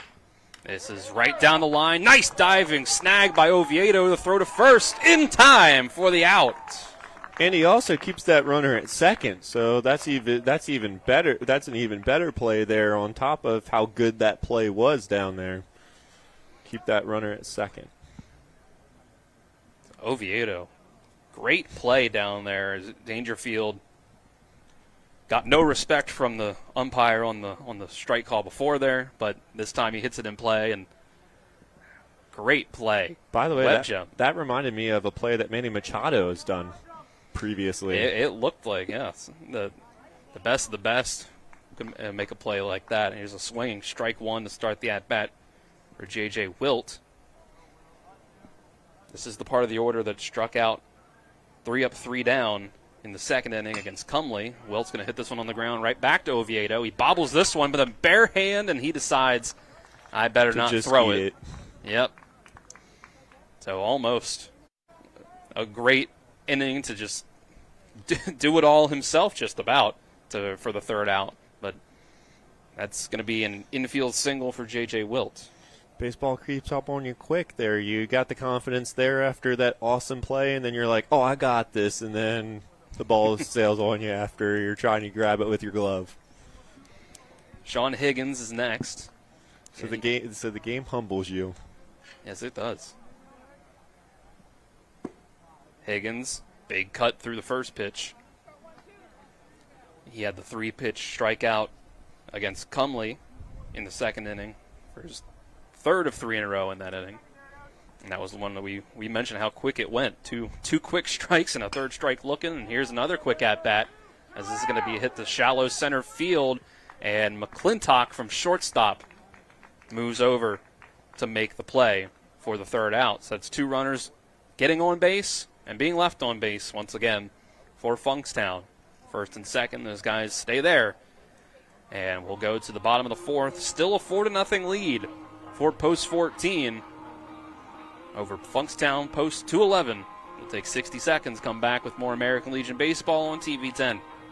Hi, Crescia Hornby here. Larry DeMarco, broker of Modern Realty Results, believes he has some of the best real estate agents in the Eastern Panhandle. Agents at Modern Realty Results have years of experience and knowledge of the local real estate market. Agents within the office work as a team to provide quality customer service. We strive to always ensure client satisfaction through handling every transaction with honesty and integrity, all while offering competitive rates. Modern Realty Results is veteran-owned and managed. Please call us at 262-4222, modernrealtyresults.com. All the sports we played when we were kids? Oh yeah, swimming, tennis, basketball, football, soccer, track. I loved winning. I still do. Our competitive spirit is still going strong, but now we use it to win for our clients. If you've been hurt in almost heaven, call the Sevens, 304-777-7777. SkinnerWins.com. Our bottom of the fourth is brought to you by Mansion Injury Law Group in Martinsburg, where it's about seeking justice for you. Go to mansioninjurylaw.com. It'll be Cruz Jackson taking over on the mound for Funkstown, taking on 7, 8, and 9 in the order. Just like Blumenauer had to start his game up against the bottom third of the order. Blumenauer got through 2 innings of work. He only gave up the 1 run, the home run to Healy. He gave up 3 hits. He's training some base runners, but also he was working on that off-speed pitch there, that breaking ball. There's one fouled away by Sweeney to start this at-bat. Right on the inside, right on his hands. That's a hard one to be able to get anything on. Yeah. So that's a good job from Sweeney just to be able to get some actual bat on that. Sweeney, Smith, and Huff for this inning, and here's one Ooh, pulled to early. left field. There's a lot on this one. It's over and out again. Another home run for post 14. J.P. Sweeney, another solo shot. Is going to make it 5-0 Hornets. Post 14 feeling it at the plate today. By the way, he was all over that one. He swung early. He knew he almost saw that he almost was looking breaking ball up and just absolutely clobbered it. So unfortunate for Funkstown, unfortunate for post 14. They haven't had anyone on base for these home runs, but that's their second one. Now this one against Cruz Jackson. As they go to a comfortable 5-0 lead. First batter Jackson faces. Takes him yard. There's high and inside. Pinch hitter Robbie Lopez steps up now. Cole Smith, perhaps his day is done behind the plate. Lopez, another catcher on the roster for post 14.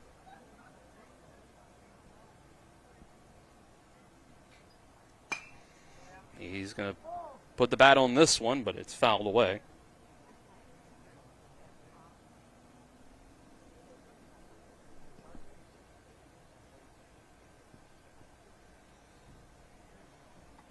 Still Huff in the on-deck circle in the 9 spot for the Hornets.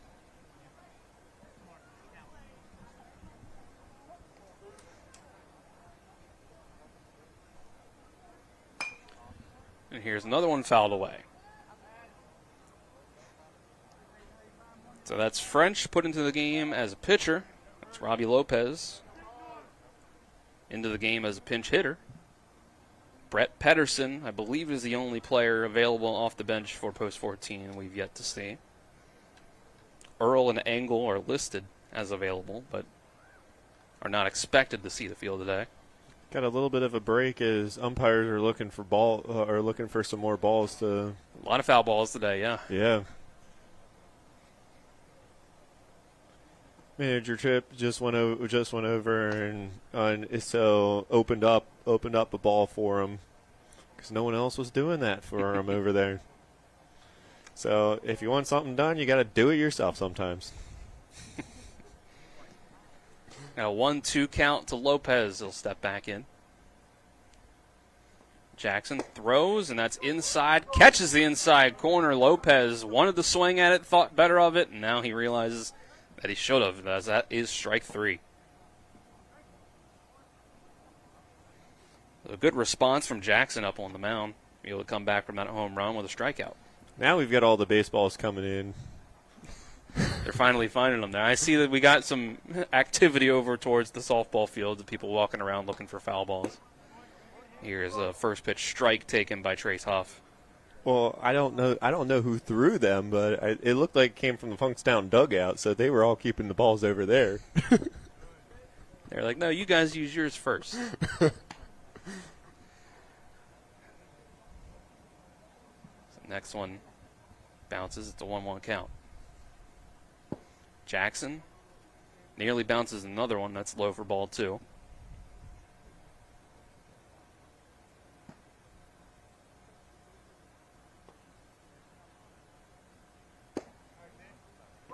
Next one in for a strike. Make it 2-2. Huff was able to draw a walk from the 9 spot in the second inning. Now for a second at bat. He's going to be sent down swinging on strikes. Home plate umpire will say it was a swing through. I think it caught the corner too, but either way, it's strike 3. 2 straight Ks for Cruz Jackson. That's what the K in his name stands for. That brings us to the top of the order. Sven Dupree, 1 for 2. Takes the ball outside to start things. Doubled in the first. Got doubled up in the second. Grounded 6-4-3 double play. He's going to hit this one on the ground to second base. Higgins gathers that one up, throws to first in plenty of time. And it's 3 straight outs after another leadoff home run for 2 straight innings in a row now for post 14 to make it 5-0. This time it was J.P. Sweeney putting one over the left field wall. And now we'll go to the 5th. It's post 14, 5. Funkstown post to 11, 0. We'll take 60 and come back with more American Legion Baseball on TV 10. Car accident? Get more with Mansion. If you've been hurt in a car accident, time is critical. You've got car repairs, legal deadlines, and medical treatment that can't wait. The sooner you call Mansion Injury Law, the sooner we can help you. Because memories fade, evidence gets lost, and photos can't be retaken. You only get one chance. Let us help you make things right. Get more with Mansion. Call 1-800-557-4LAW. You have choices when it comes to appliance repair, but before you call a large corporate chain, consider what BW Appliance brings to the table. BW Appliance Repair offers fast in-home appliance repair services to the eastern panhandle of West Virginia, including Jefferson County and Berkeley County. We strive for professionalism, dedication, and honesty. Call us today at 304-279-8858 to schedule immediate service. You can also visit us online at bwappliance.repair. We're back for the top of the 5th inning.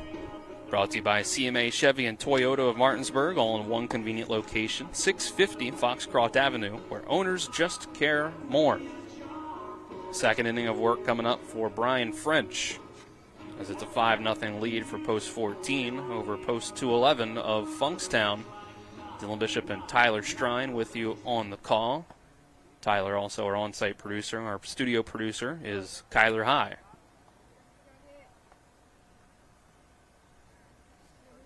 So we'll see 8-9-1 for Funkstown, starting off with Heath Givens. This one's a bit low, out of the zone.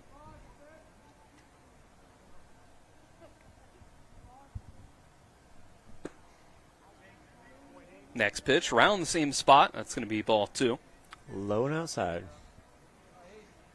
Givens, first pitch swinging, flew out to right field to Healy. Start things out. 2-0 will get across the plate for strike 1. He's keeping things low on Givens, so something to look out for the rest of this at bat. Around the same spot, he's trying to hit that low outside corner. Well, that one broke a little bit down, so that one was a little bit too low out of the strike zone for the rest of the pitches that have been thrown so far. And he tries to come back to the other side, but that one runs too far inside. That's a leadoff walk drawn by Givens.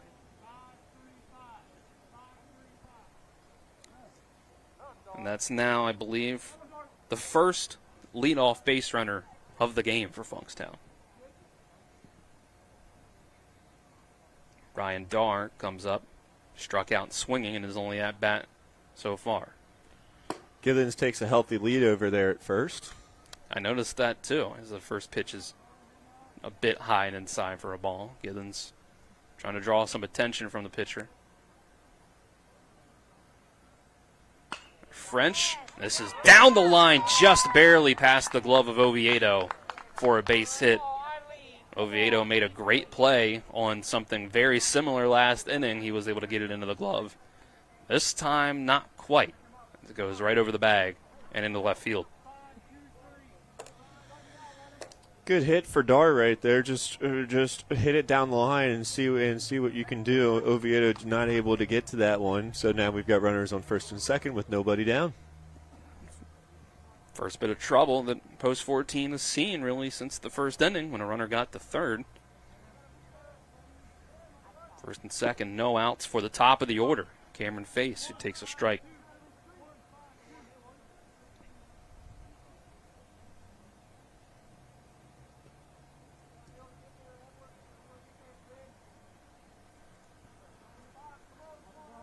Long look at second. Now to the plate. Here comes a bunt. Face able to put it down. It's a good one. First base, the only play, and taken off the bag is Dupree by the throw, and the bases are loaded with no outs. That was a great squeeze play there from Funkstown to be able to get that. So when you've got runners on first and second, you're not doing much through the day. Just put down a little squeeze play and see what you can do. And Cameron Face was fast enough to be able to beat that throw out. Yeah, it was taken off the bag, but you might be right there, Tyler, that even if the throw was on the line, I think he might have beaten that one out anyway. The pitch is taken for a strike. As we've got Hayden Hose up to bat. Hose reached on an error in the first and grounded out to Oviedo in the third. Big cut on the 0-1. Swung and missed for strike two. That's exactly what you can do on strike one or strike two. Take that big cut and see what you can do with it, and then to strike three, you're going to try to protect the plate. 0-2. This is going to be on the ground. A run's going to be able to come out of this. Throw to third for the out there, and he will be, in fact, called out by the field umpire. The run comes across the score. Hayden Hose, RBI, fielder's choice. So now it's first and second with one out, but that's a run up for Funkstown finally. Yeah, that was a weird fielder's choice there, because I was wondering if he might have been able to get the double play there, but you do want to get that lead runner, so that was a good play from the shortstop, who was already going over that direction to third. Strike one taken by Klein. It was a little bit of a slow roller, so in the end, that was probably the right decision. Now you've got first and second. A double play could get you out of the inning this time if you were to get something similar. Klein will foul away the 0-1.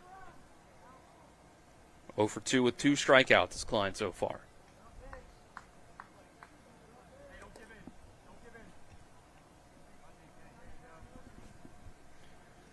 Cruz Jackson is fine with the K in his name standing for strikeout.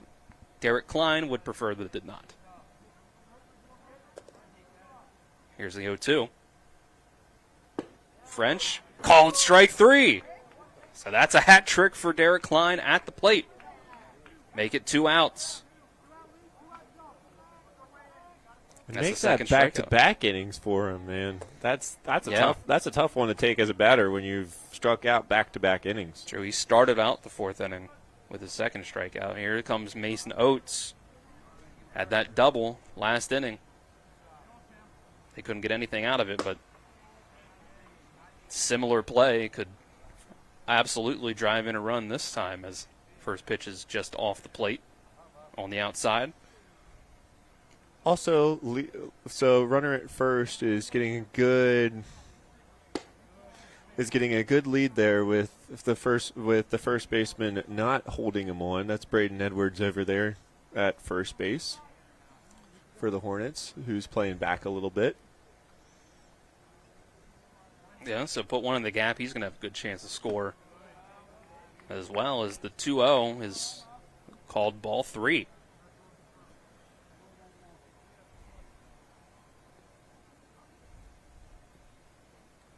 Not sure where that one missed, but French not putting up too much of a complaint about it. 3-0 does get across for a strike. So count is 3-1. Yep. Oates had that double in the 4th and a ground out to short in the 1st. 3-1. And outside. That's a walk to load the bases. Outside of the zone, inside for ball 4. That'll be the first walk surrendered. Looked a little high, too. I think you're right. So that's going to load the bases again. 2 outs. Here comes Jared Dangerfield. He's 0 for 2. Strikeout and a ground out.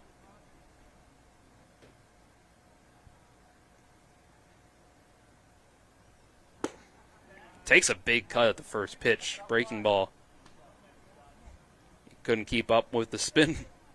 And that's out. That's strike one, 0-1. He also wanted to hit that a mile, too. So I think he thought he could. Here's another one. That was hit by pitch. Yeah, you could hear it. It clips him. And that's going to walk in a run to make it 5-2. Bases loaded, hit by pitch. And that'll bring out a mound visit. Yeah, Coach Tobin will bring the guys together for the first time here. It's now 5-2. Brian French, second inning of work here. Post 14 kind of trying to get through the game. Johnny Holstaff, as Tripp likes to call it. French, the second guy they've used so far on the mound after 3 really good innings from Jacob Cumley to start out. Only gave up 1 hit, struck out 5, no runs. Funkstown getting their first runs of the game up on the board in this inning. So for French here in the inning, you've got 2 walks, which doesn't help you at all when you're trying to put together easy outs. So he's putting people on the base. First pitch strike to Wilt. Wilt hit it right down the line. Third base line in the 4th inning. Struck out swinging in the 2nd inning. Wilt hits this one, but it's soft right back on one bounce to French, who can just toss it over to Edwards at first for the out. The bases are loaded. Funkstown loads them multiple times in this inning. They get 2 runs out of it, but they leave the bases juiced. So post 14 still with a 3-run lead, 5-2. As we get ready to go to the bottom of the 5th, we'll take 60 seconds and come back with more American Legion baseball on TV 10. Classical Christian Academy in Martinsburg is looking for joyful, dedicated primary lead teachers for grades K through 4 to join our vibrant team for the 2026-27 academic year. We're searching for educators who believe in more than just lesson plans, teachers who inspire a love of learning, build confidence, and weave biblical truth into every subject. At TCCA, we offer so much more than a classroom. With a 100-acre campus full of outdoor adventures, daily research-based agriculture classes unlike any school in the state, movement-based instruction, equestrian education, and bi-weekly student choice clubs, and a Christ-centered classical education that connects learning to real life. Our students don't just thrive, they flourish, and so do our teachers. If you're passionate about laying a strong foundation for young learners and want to be part of something bigger, we'd love to hear from you. Email your resume to Rachel Hull at RachelHullTCCA@outlook.com. That's Rachel Hull TCCA@outlook.com to apply or learn more. The Classical Christian Academy is located at 7192 Arden Noble Road, Martinsburg, West Virginia 25403. Bottom of the 5th, brought to you by Trips Flooring. Not sure where to go or who to trust with your flooring needs? Call Trips Flooring at 304-229-7009 or online at tripsfloorsanding.com. Post 14 had their lead cut into a little bit in the last half inning, but Liam Healy will start things out in the bottom of the 5th to try to regain it. Now, just a 3-run lead for the Hornets, 5-2. And for Funkstown, Cruz Jackson is still out there on the mound for them. He'll get his 2nd inning of work. He gave up a solo shot to his very first batter faced, J.P. Sweeney. There's a 3-0 start to this inning. But look good the rest of that inning after that early homer. Yeah. 2 straight strikeouts and a ground out. And it'll be a bad start to the inning for a 2nd straight inning for Jackson. This time it's a 4-pitch walk.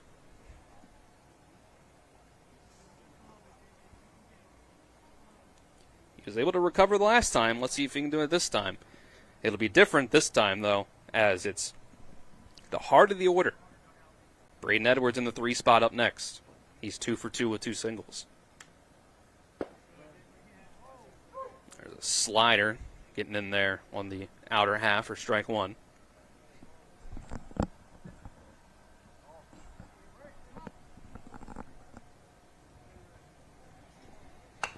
There's a very similar pitch, and it's going to be hit off the bat right to the pitcher.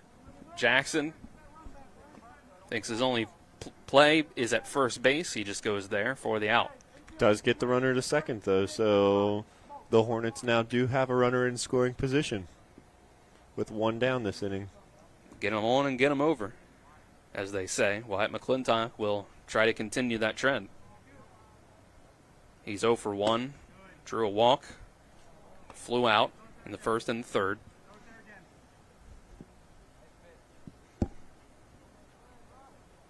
McClintock was caught stealing on a hit-and-run attempt earlier in the game.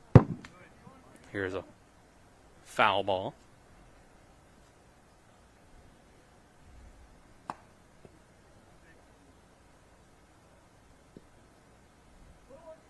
Goal here with a runner on second would be able to take it to right field, so that way you can get the runner home more easily.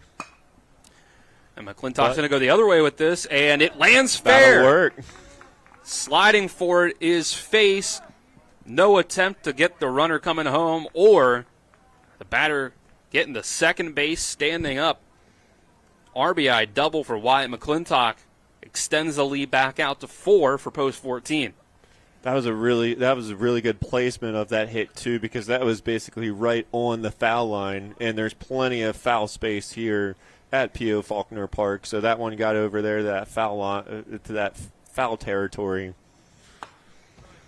Oviedo will swing at the first pitch, fouled away. And we also saw the left fielder kind of slide to be able to make sure that one doesn't get any further there than it did, because it got all the way to the fence down there. So good piece of hitting.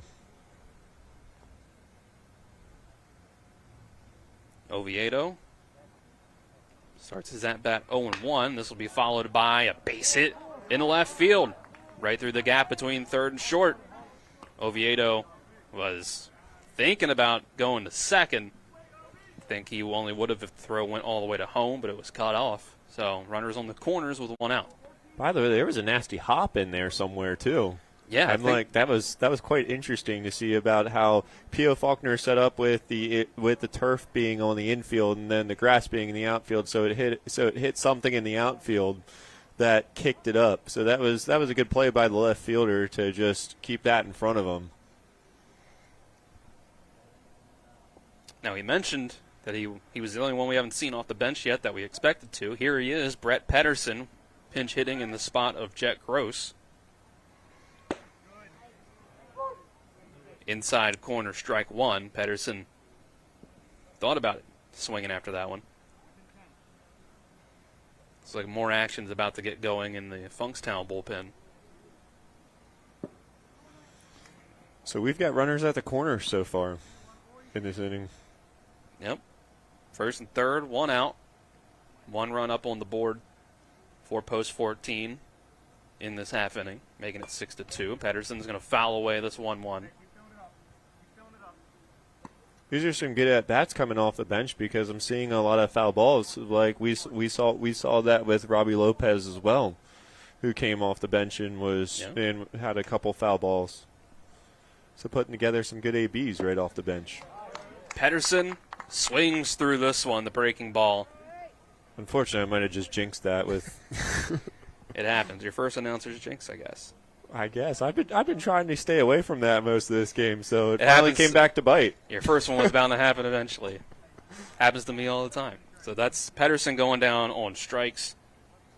That's out number 2, a big out number 2 for Cruz Jackson. Now he can just worry about this one just going towards one of his defenders. Here's a runner goes 3-2, and this ball's thrown into center field. And I think that was to draw the throw to second base in general so that McClintock could make it home, but it makes it easy on him as the throw into center field makes it 7-2.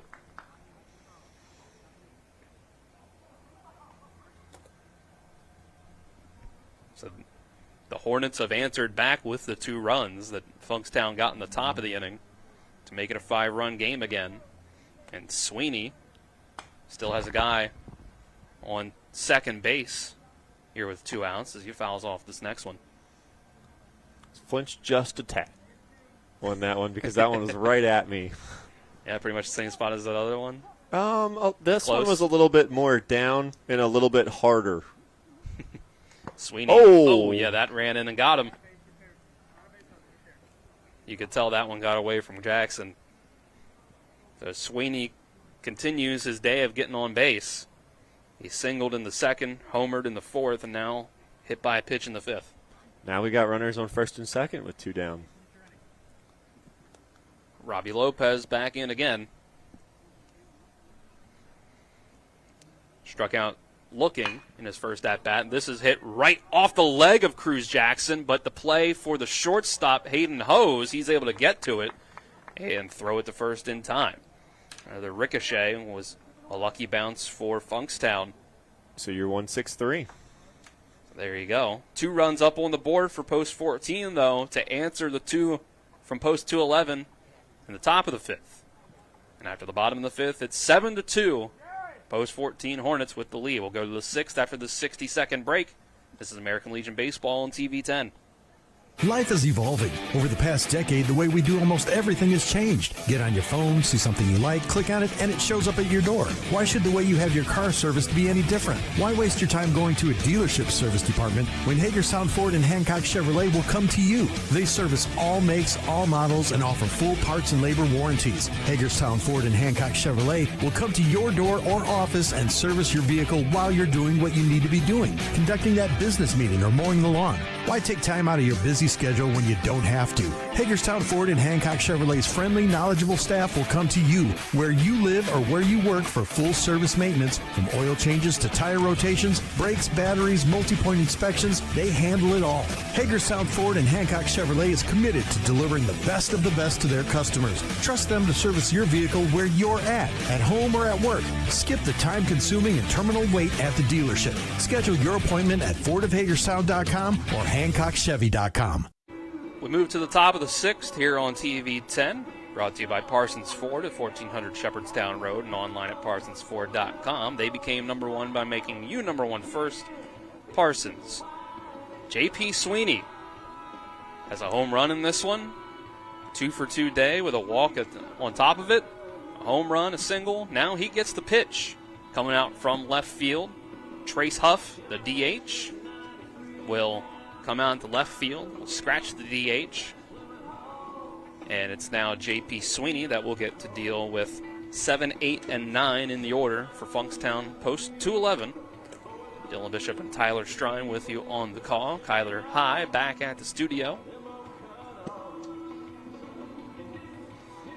And Tyler, we saw post 14 had their first bit of trouble of the game for their pitching in that last half inning. Brian French in his second inning of work, loading the bases a couple times, hit by pitch to walk in a run with the bases loaded. But you see the Hornets, they have the bats going today, and they extend it back out to 5 runs, so now Sweeney has that to work with.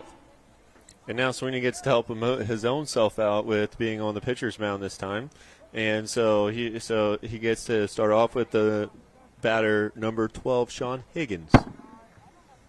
Bounces the first pitch, as that one came right by our mic. 0 for 2 day for Higgins. 3-pitch strikeout and a pop-up to shallow center. And he's going to hit this one on the ground to McClintock at shortstop, who caught that pop-up, and he's going to get the out this time, as Edwards is just barely able to stay on the bag.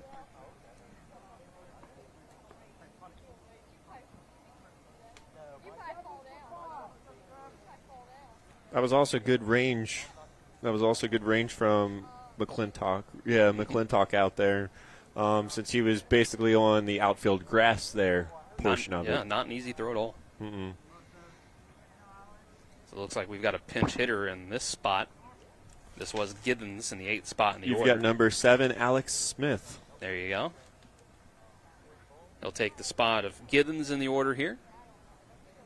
Get his first chance. Giddens was 0 for 1 with a fly out and a walk. This is going to be another one right at McClintock. Fields it nearly the same way, able to throw it over to Edwards again. Fires it for out number 2. That was a little more cleaner for him. He didn't have to range quite as far over. But still a good play. Yep.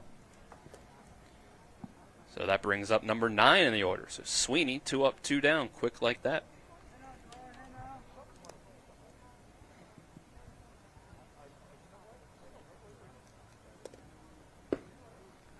First pitch to Dar is going to be a breaking ball. Low and inside. Yep. The strikeout and a single for Dar so far. Had the same pitch the last 2 pitches here. That one, he was able to hit the zone that time. This is a big cut and a miss for strike 2. I think that's the same pitch 3 times in a row. If it's working, until they figure it out.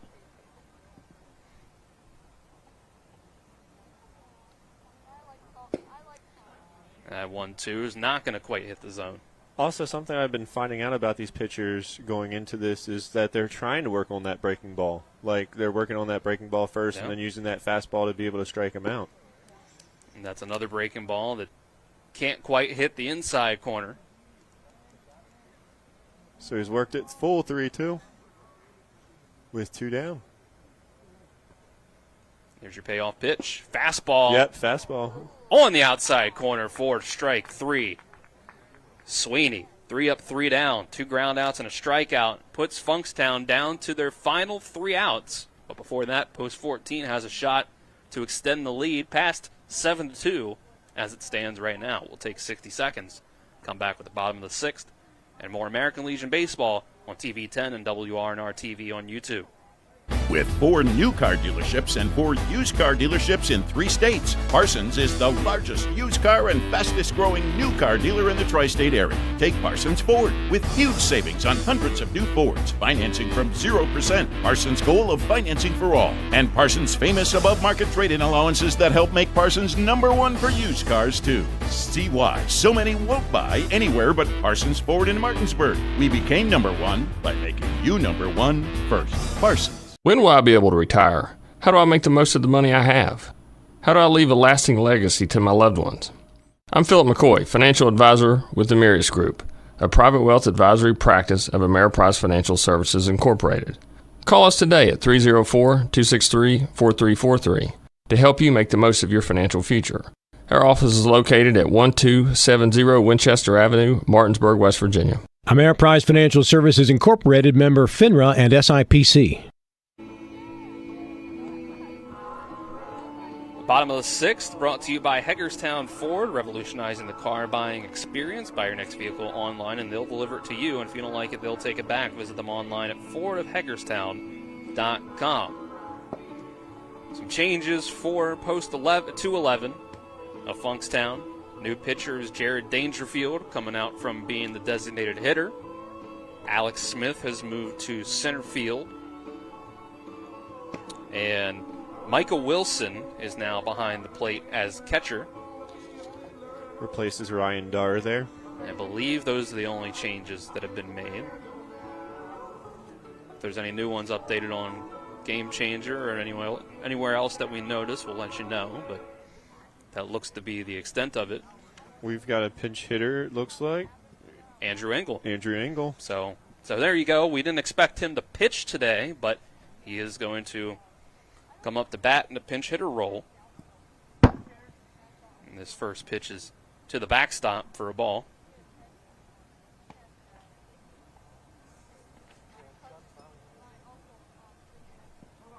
This is the DH spot that was held by Trace Huff.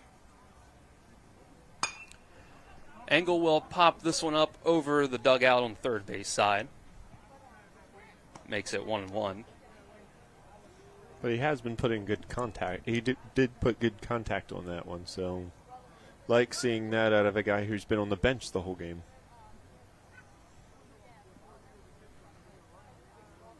1-1 from Dangerfield. Taken for ball 2. Just a bit high.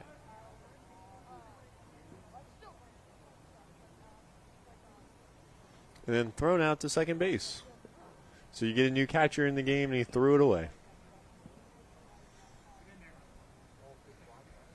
Here's the 2-1. Fastball low. Ball 3.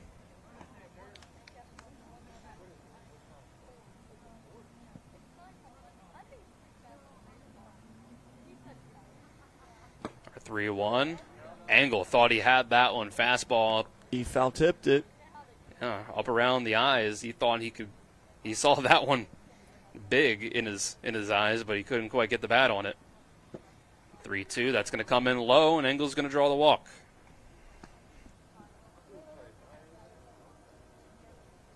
Leadoff base runner in the 6th for post 14.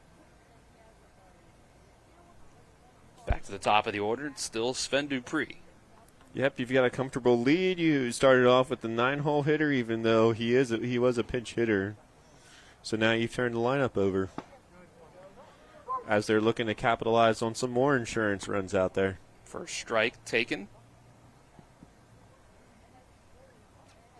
Dupree looking for his first hit since the first inning. Big cut. He wanted it there, but couldn't quite get it on it.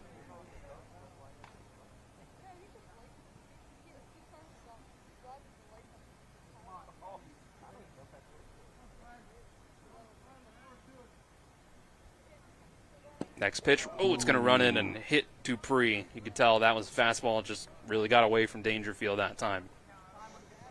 First and second with no outs. And now you've got a mound visit coming up.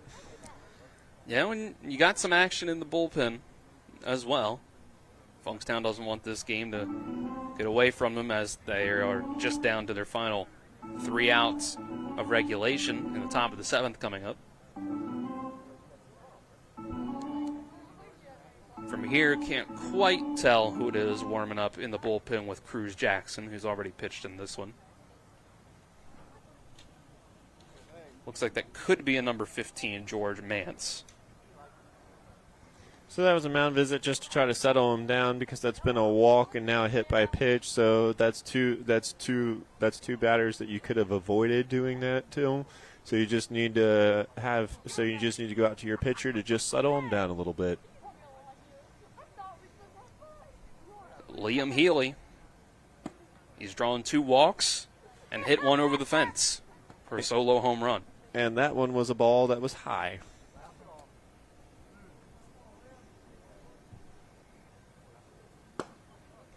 The 1-0 is inside. Ely would have a chance to really solidify a player of the game nod if he's able to do some damage here. You're also seeing Dangerfield talk to himself after that one. He's talking into his glove, being like, why can't I throw this over the plate right now? So he's having a little bit of struggles up there as the pitcher. That next pitch came in 3-0.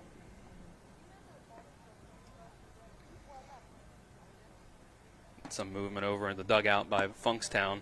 It's a 4-pitch walk. I think as soon as that reliever is ready, he'll be coming in relief. Bases loaded, no outs.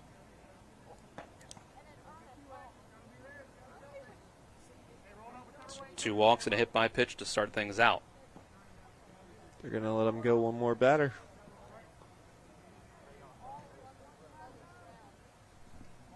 And that's actually number 18 warming up. That's Andrew Snook for Funkstown.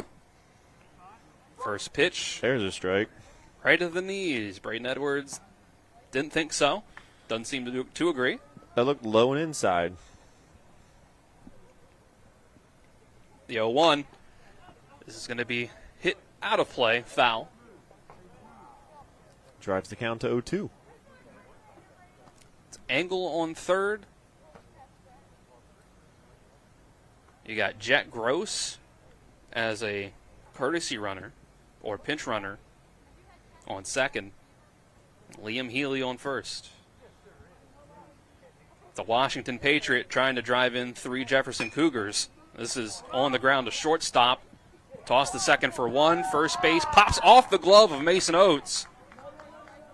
Jet Gross is going to think differently about trying to come home on that one. So they try to trade 1 run for 2 outs, and instead they only get 1. It's fielder's choice, and it's 8-2. Post 14 with the lead.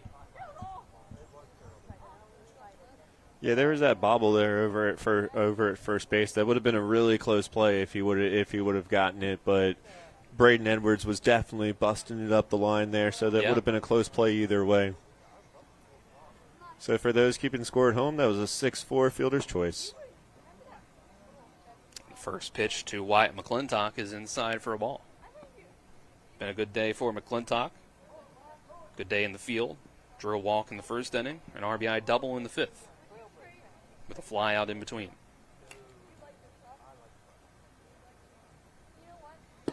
The 1-0 paints the black on the outside for strike one.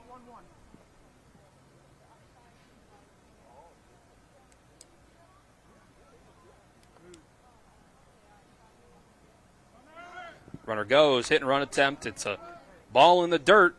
It'll be strike two, but Edwards is able to take second.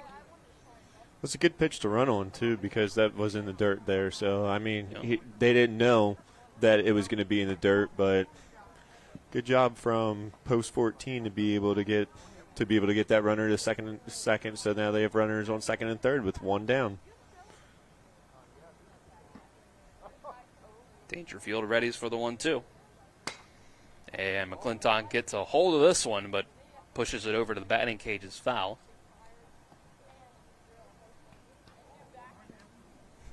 Oviedo, dangerous hitter behind McClintock. And with the Hornets getting that runner to second, it takes out the double play that would potentially end the inning. So now you don't have that. And this runs inside to pass ball. Gross hesitated. Decides not to come home. He took off at first, but then stopped. I think it was the bounce off the backstop was a little too good in favor of Funkstown. I think it's also that he just hesitated there, and you can't. Yeah. And if you're gonna steal a base on a wild pitch like that, which now is not a wild pitch, because no runners advanced on it. McClintock hits this one. Slow bouncer over to first base. They're not going to be able to go home with this one, so trade another run for another out. 9-2 on the ground out. So in your scorebook, that was a 3-1. So that was first baseman to the pitcher. And another RBI for Wyatt McClintock. 2 RBIs on the day for him and Edwards, who both just got their second ones from groundouts. Or fielder's choices.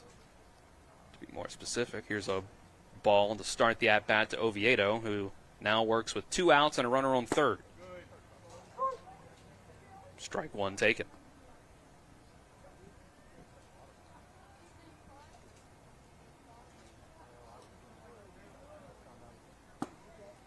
Next one, breaking ball.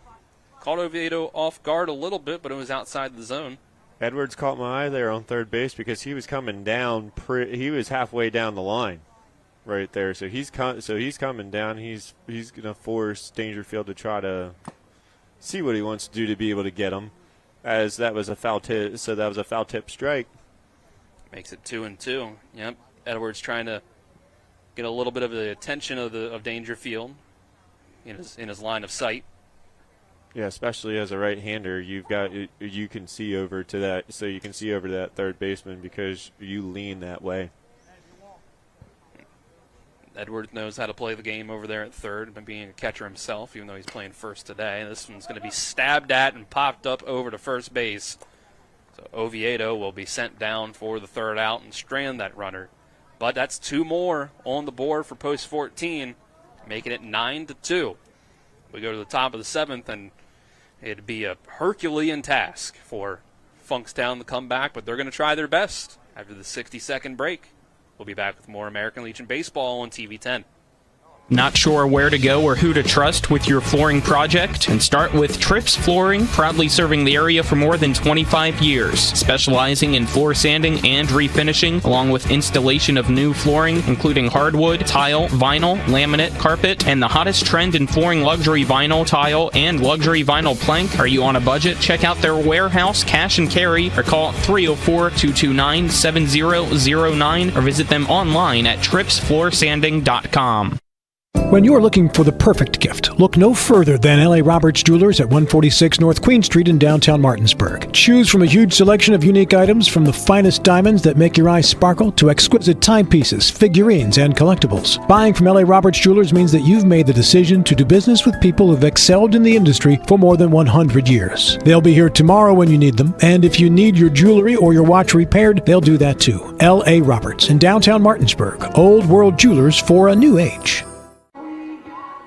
Our top of the 7th inning is brought to you by L.A. Roberts Jewelers, committed to excellence in quality, design, and craftsmanship, located in historic downtown Martinsburg. This could be the last half inning of the game, as Post 14 leads by 7, 9-2. We have a lot of changes to start this 7th inning for Post 14. We have a new pitcher. Sven Dupree will come down from second base to the pitcher's mound. We have Brett Pedersen taking over for Liam Healy in right field. J.P. Sweeney has gone back from the mound to left field where he was. And we'll search around. Trace Huff has taken Dupree's place at second base. And first batting here for Funkstown is Cameron Face. It's the top of the order. You're going to make a big comeback. That's what you'd like to start with here. First pitch from Dupree. It's fastball low and inside for a ball.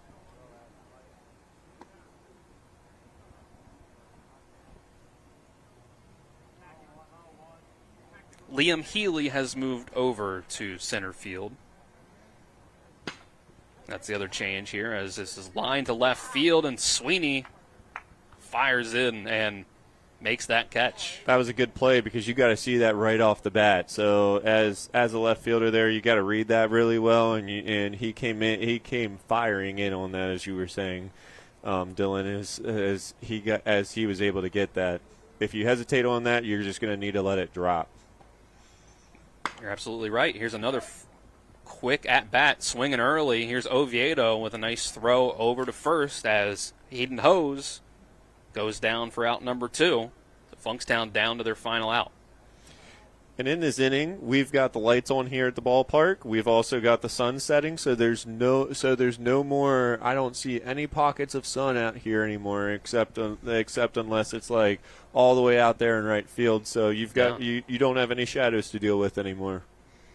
Yep. Derek Klein will come up to bat. And even though he's the 3 hitter in the order, so far today, this is the guy you want to see. He's 0 for 3 with 3 strikeouts. First pitch is low and inside.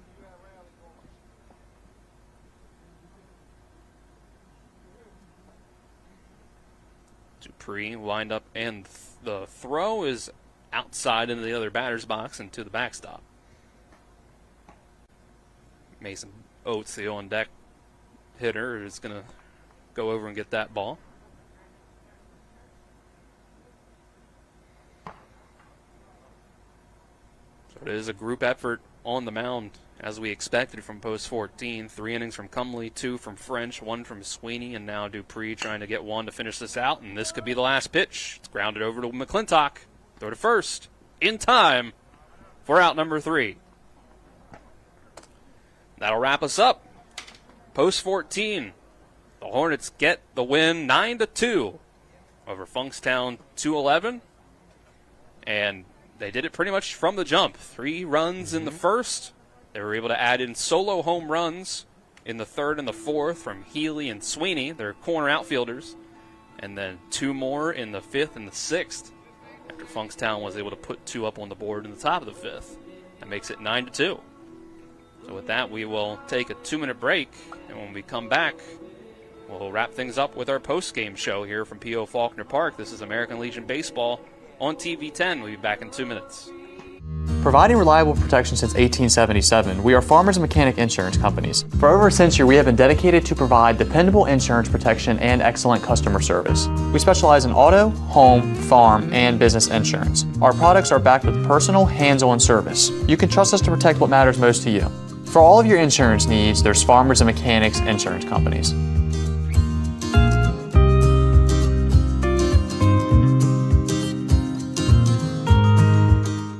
When When it comes to providing you with a better car buying experience, CMA's Chrysler Dodge Jeep Ram of Martinsburg takes it personally. Why? Because we're employee owned. That makes us neighbors, and good neighbors take care of each other. Come experience the honesty, transparency, and value we provide every customer, every neighbor, each and every day. At CMA's Chrysler Dodge Jeep Ram of Martinsburg, owners just care more about you. When will I be able to retire? How do I make the most of the money I have? How can I leave a lasting legacy to my loved ones? I'm John Everson, Private Wealth Advisor with the Mirius Group, a private wealth advisory practice of Ameriprise Financial Services Incorporated. Call us today at 304-263-4343 to help you make the most of your financial future. Our office is located at 1270 Winchester Avenue, Martinsburg, West Virginia. Ameriprise Financial Services Incorporated, member FINRA and SIPC. The Eastern Panhandle is home to teachers and healthcare workers, farmers and fishermen, servicemen and women, golfers, bicyclists, and people who love the outdoors. Where we call home isn't any one thing, so we're not either. At Rosedale Funeral Home and Cemetery, we are honored to help you plan a celebration of life that reflects one's individuality. Our trusted local team is here to see that your wishes are honored and that your special story is told. Welcome into the post-game show here on TV 10, WRNR TV on YouTube. Dylan Bishop and Tyler Strine with you on the call. Kyler High producing back at the studio. Post-game show brought to you by the Palace Lounge on Edwin Miller Boulevard in Martinsburg.